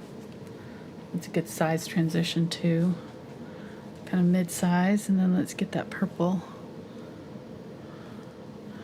and do the large think I'll just do some leaves and things here maybe. I don't know, I might move this down or over. Okay, let me think this through. So I do want to do some spiky purples up there. So maybe let's start with those. Get that lavender and do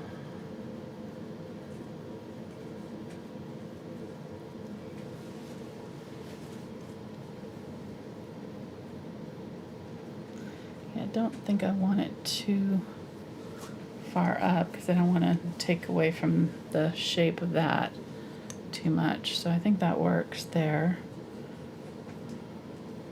2 and maybe a third one coming out right here.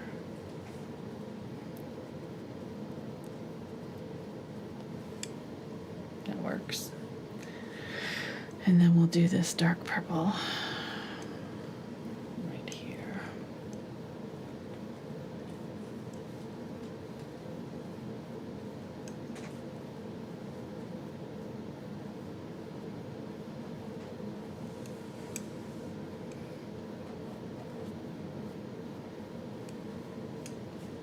Yeah, that's nice.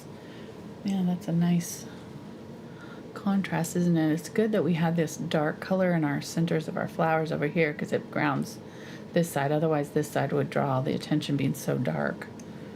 I think it works. And we'll lighten these blue up so they won't be so dark. Okay, I think we're getting close. How are we doing on time? Okay, not too bad. We'll go a little bit over, but I don't think we'll be too far over. I'm going to get a little bit of black. I'm going to put the black in the center of this flower here. I'm going to keep it pretty dark overall, so it's not going to go much lighter. It'll have some highlights, but not a ton. Let's go ahead and put some highlights on the lavender. So I'm going to get that white, and I'm going to add a little bit of pink to that purple color. So that'll tie it back around to this. Kind of go full rainbow back around to the pink. And just add some highlights to that.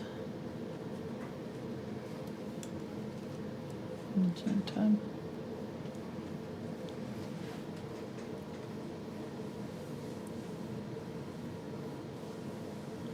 Adding a little bit of that purple to this so that it's not so drastic.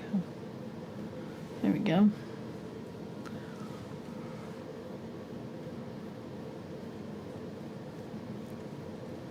This is like verbena or something like that, you know, where they kind of got a tight cluster of buds, or lavender too does this. Not as open as the larkspur, although you could do larkspur here too if you wanted to.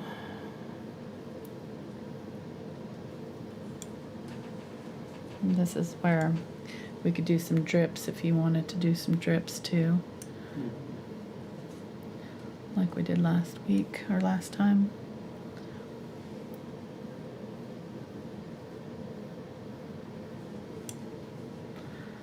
Okay. Maybe.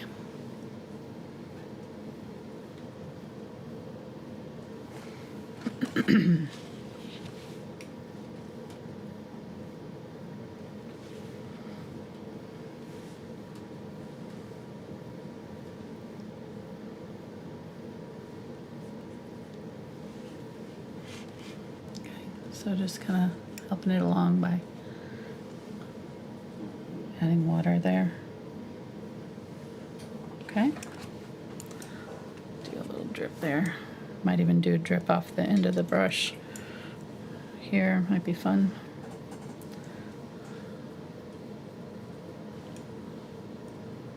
Or, let's see.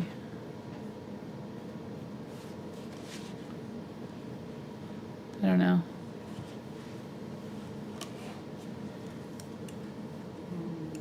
I don't know if we need it on both sides. It probably does, so we probably want to have some drips somewhere else over here, so maybe just up here I can do one.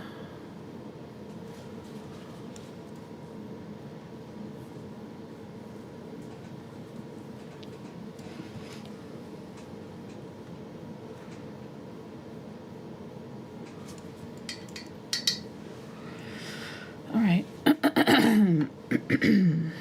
Let me find a clean spot on this.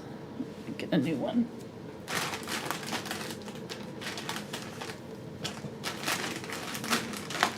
I'm gonna wipe off any chalk marks that I don't need now.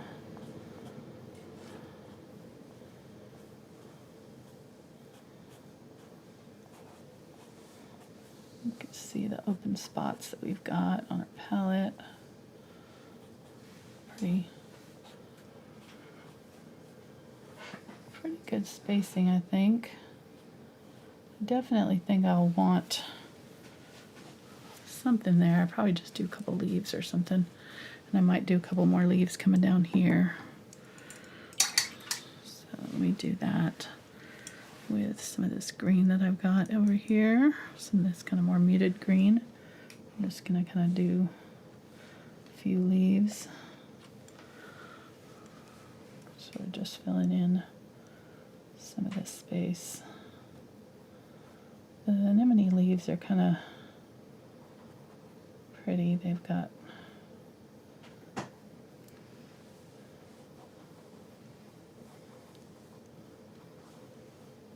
of biggish leaves, I think, if I remember right.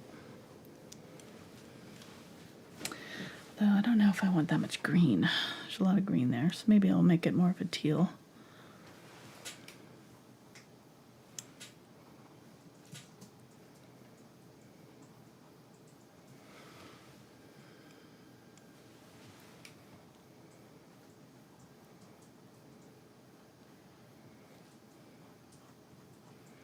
Kind of pulling from the outside in to create some veining. Okay, that's better. Not bad. A lot of green over there, but it's okay. And let's go ahead and get some of the unbleached titanium, and I'm gonna highlight some of these leaves over here.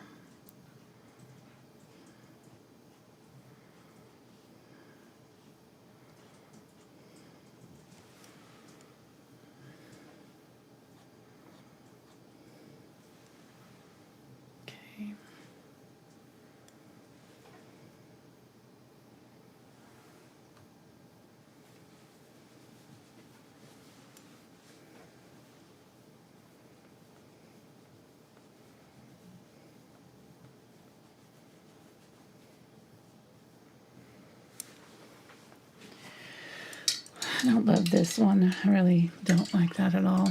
So this one right here, it's just a weird angle.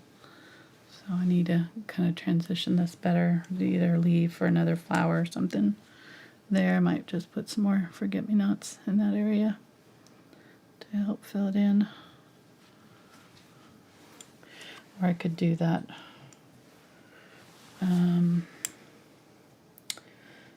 Do a bachelor button or that thistle thing. I don't think I have room for the thistle though. So I think I'm just gonna do a few more of the forget-me-nots here.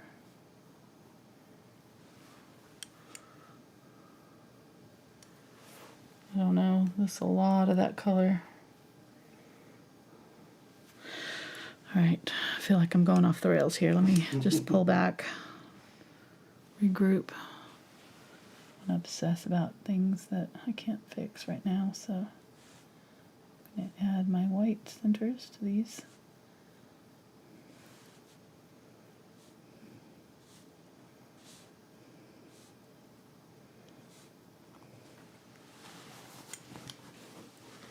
And then get some of the darker phthalo blue maybe a little ultramarine with it, and kind of come in between and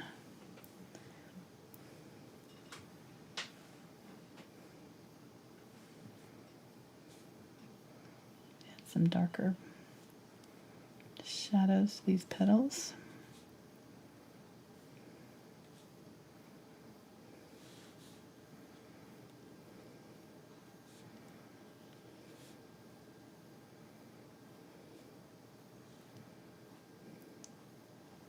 It's 5 petals for these, so I need to make sure I'm doing that.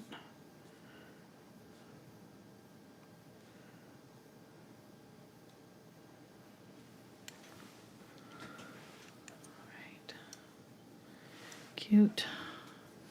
Getting some green. I want to put the green out to them too, so they're not just sitting there, and then do some little bud type things around them too. So I'm using the sap green for that. Just gonna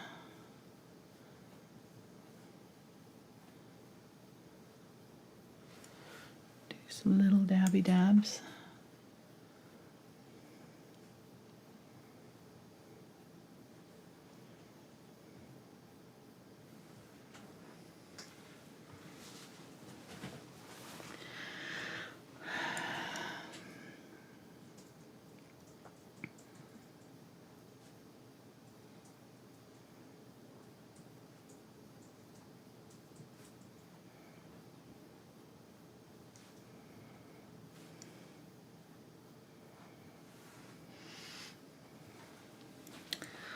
Little leafy things, and I think what I might do is spread some of these white ones in and around to fill in areas too, and that will help unify it. So get some of that white and some gray. Don't want to go straight white right off the bat because then I have no place to go with it, so just do a couple little ones. Not so much that it draws your eye too much, but just to kind of help fill in the dead spaces.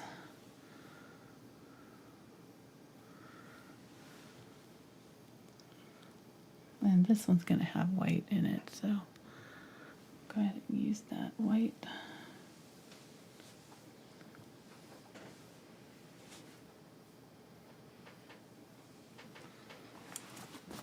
And I'll add highlights to those. Let's go ahead and highlight our anemone. Get the purple and some white. Wipe most of it out. And I'm just going to kind of come in and quickly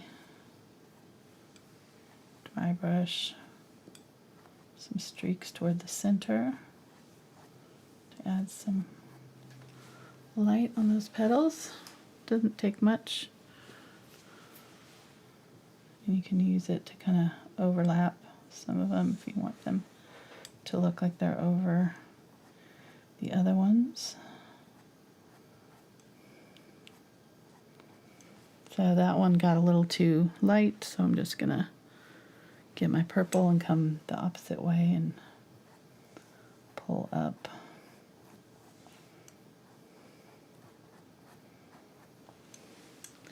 All right, I think that looks good.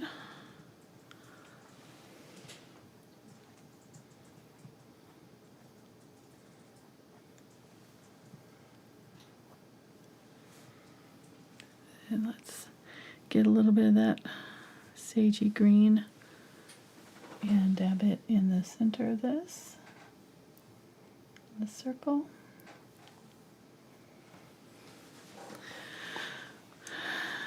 And then I'm going to use my smaller round with some the white and maybe a little bit of that green as well. And just dab little lines, little dots and lines. This is probably a little bit too light, but we'll see what it dries at. Wipe that out, put a little bit of this highlight on the center there. Okay. And then these ones need to highlight. So I'm going to go back to my little bit bigger round here and get my ultramarine blue and my white. And I'm just going to come from the outside and try to highlight. This brush is way too big. Let me get a big, smaller brush.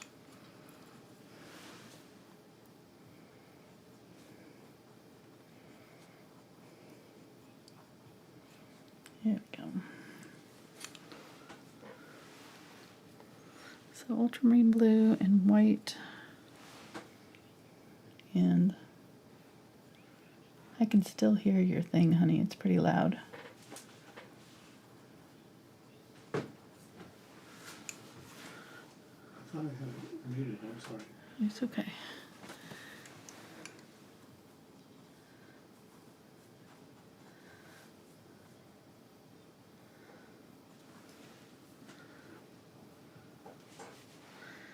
Getting some of that white.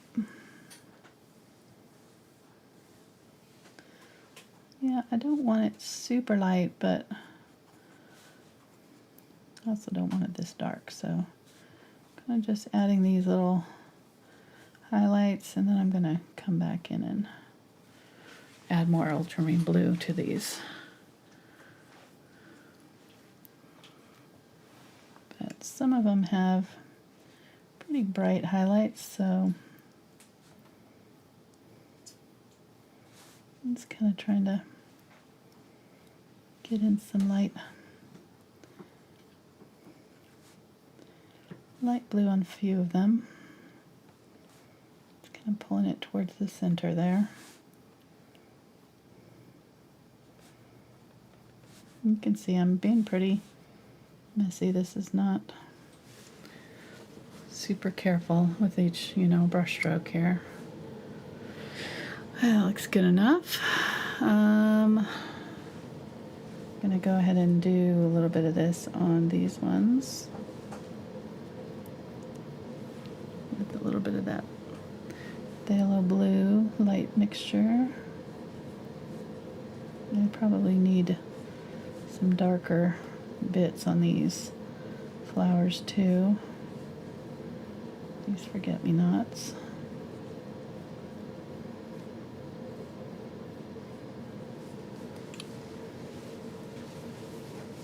I feel like I put too many of the forget-me-nots. Maybe something different here. I'm not sure what.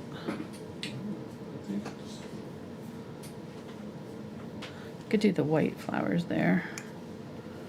Maybe. Let me see if I can get some of that.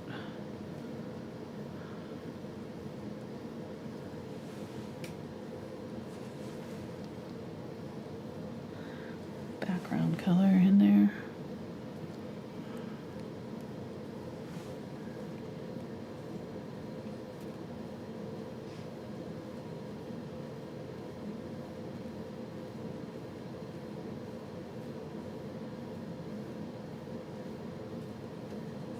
Okay, just putting that palette color back on.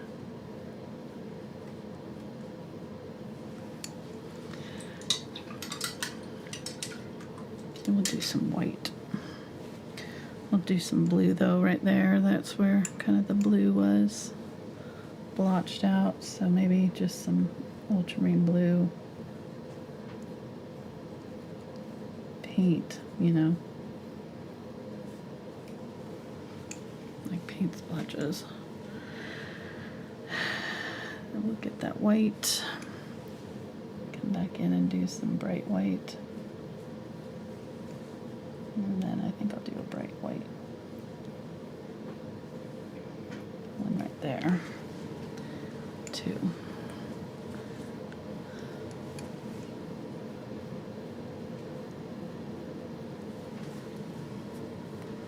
There, and then maybe one up off.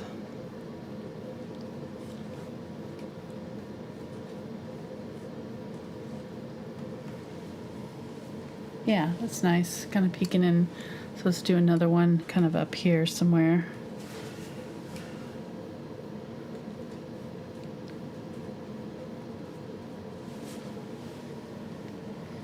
Yeah, that works.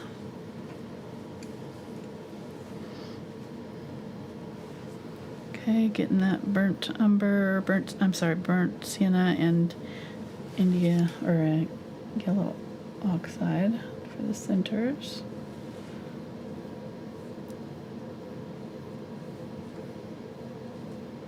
If they turn out to be kind of oval like this, just make your center oval. It'll fit.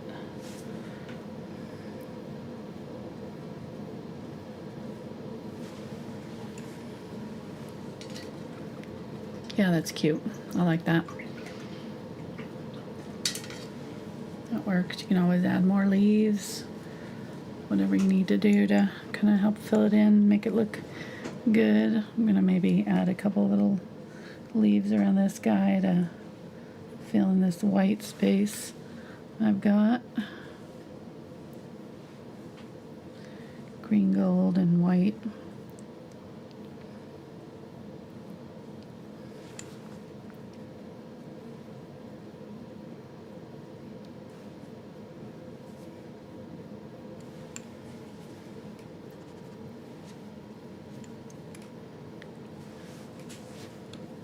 I don't know if I like that. Maybe just one.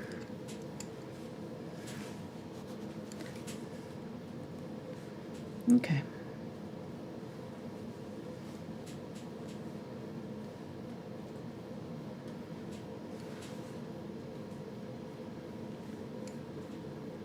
Couple little leaves on these to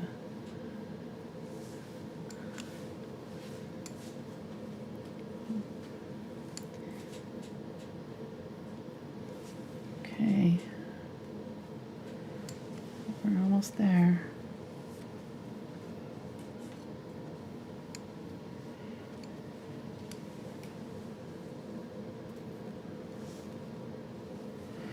And let's just do a little bit more work on these forget-me-nots and a couple more dots of white in these centers of these ones here. Get the brighter white.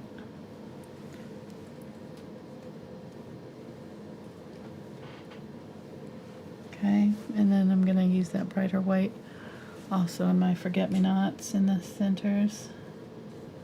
So I already did kind of some white, but I'm gonna kind of go in and reinforce it.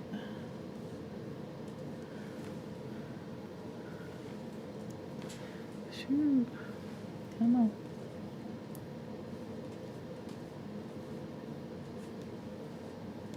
Okay. Fun.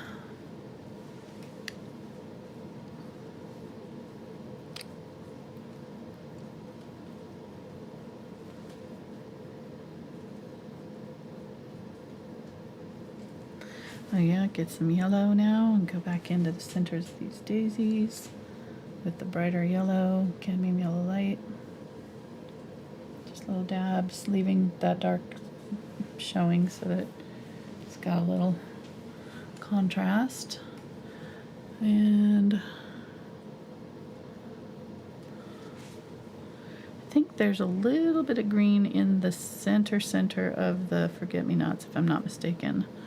Can't tell from my picture, but I think there's just a little tiny bit of green in those centers, so I'm going to add that, like a little green, gold, and yellow. And it's pretty dark in there too, so I'm going to get some of the phthalo blue and come back in and dab that in too, so that they have a nice dark center with just a tiny bit of yellow in there as well.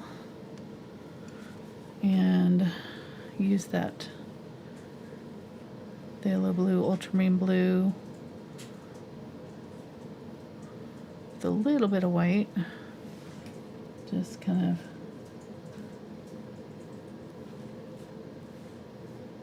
almost outline some of the petals there. And the forget-me-nots. I probably should have done this first and then done the lighter color over the top of them. So if you want to do this first and then do your lighter color, I don't know.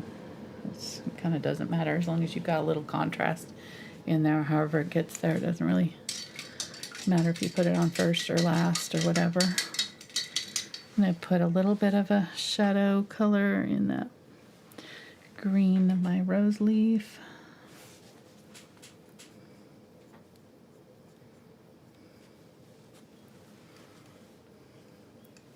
That's just that sap green color.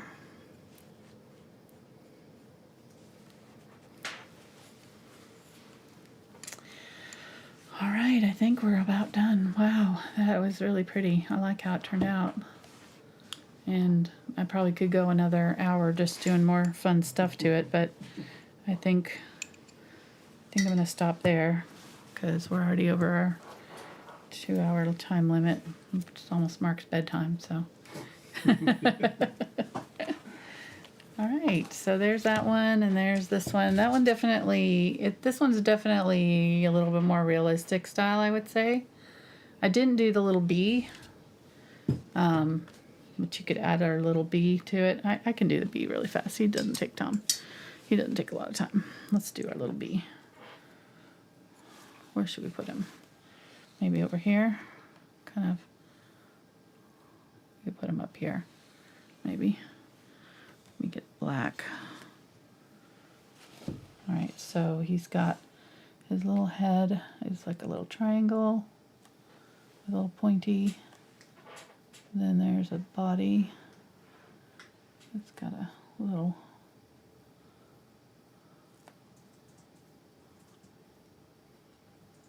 I'm gonna make him almost exactly. It's just the same bee. He's visiting this canvas too. Okay. Yeah, that'll be cute up there. All right, so there's our black. And then we'll get our, maybe some yellow oxide and yellow, cadmium yellow light. And dab on our furry yellow bits. That's probably not how I would recommend drawing him. So you might draw him with a little bit more care, but I think we got his proportions fairly close.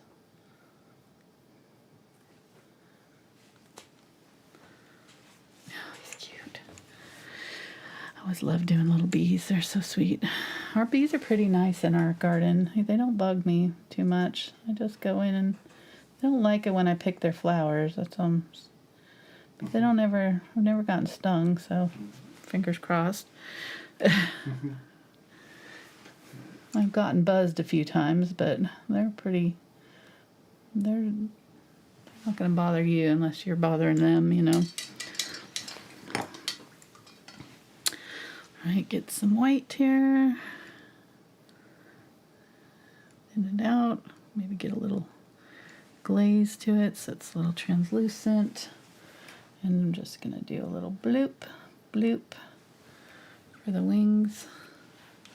And then wipe most of it off and do a little highlight on the eye.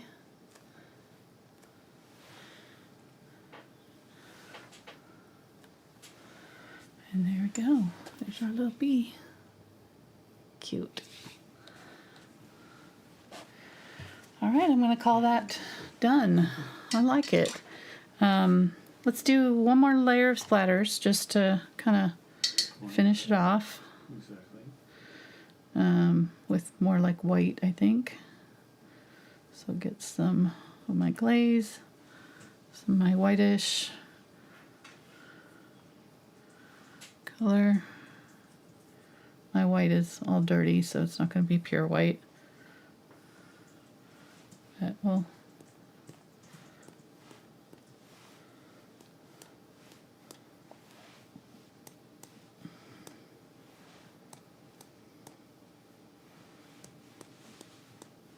Okay, that's good.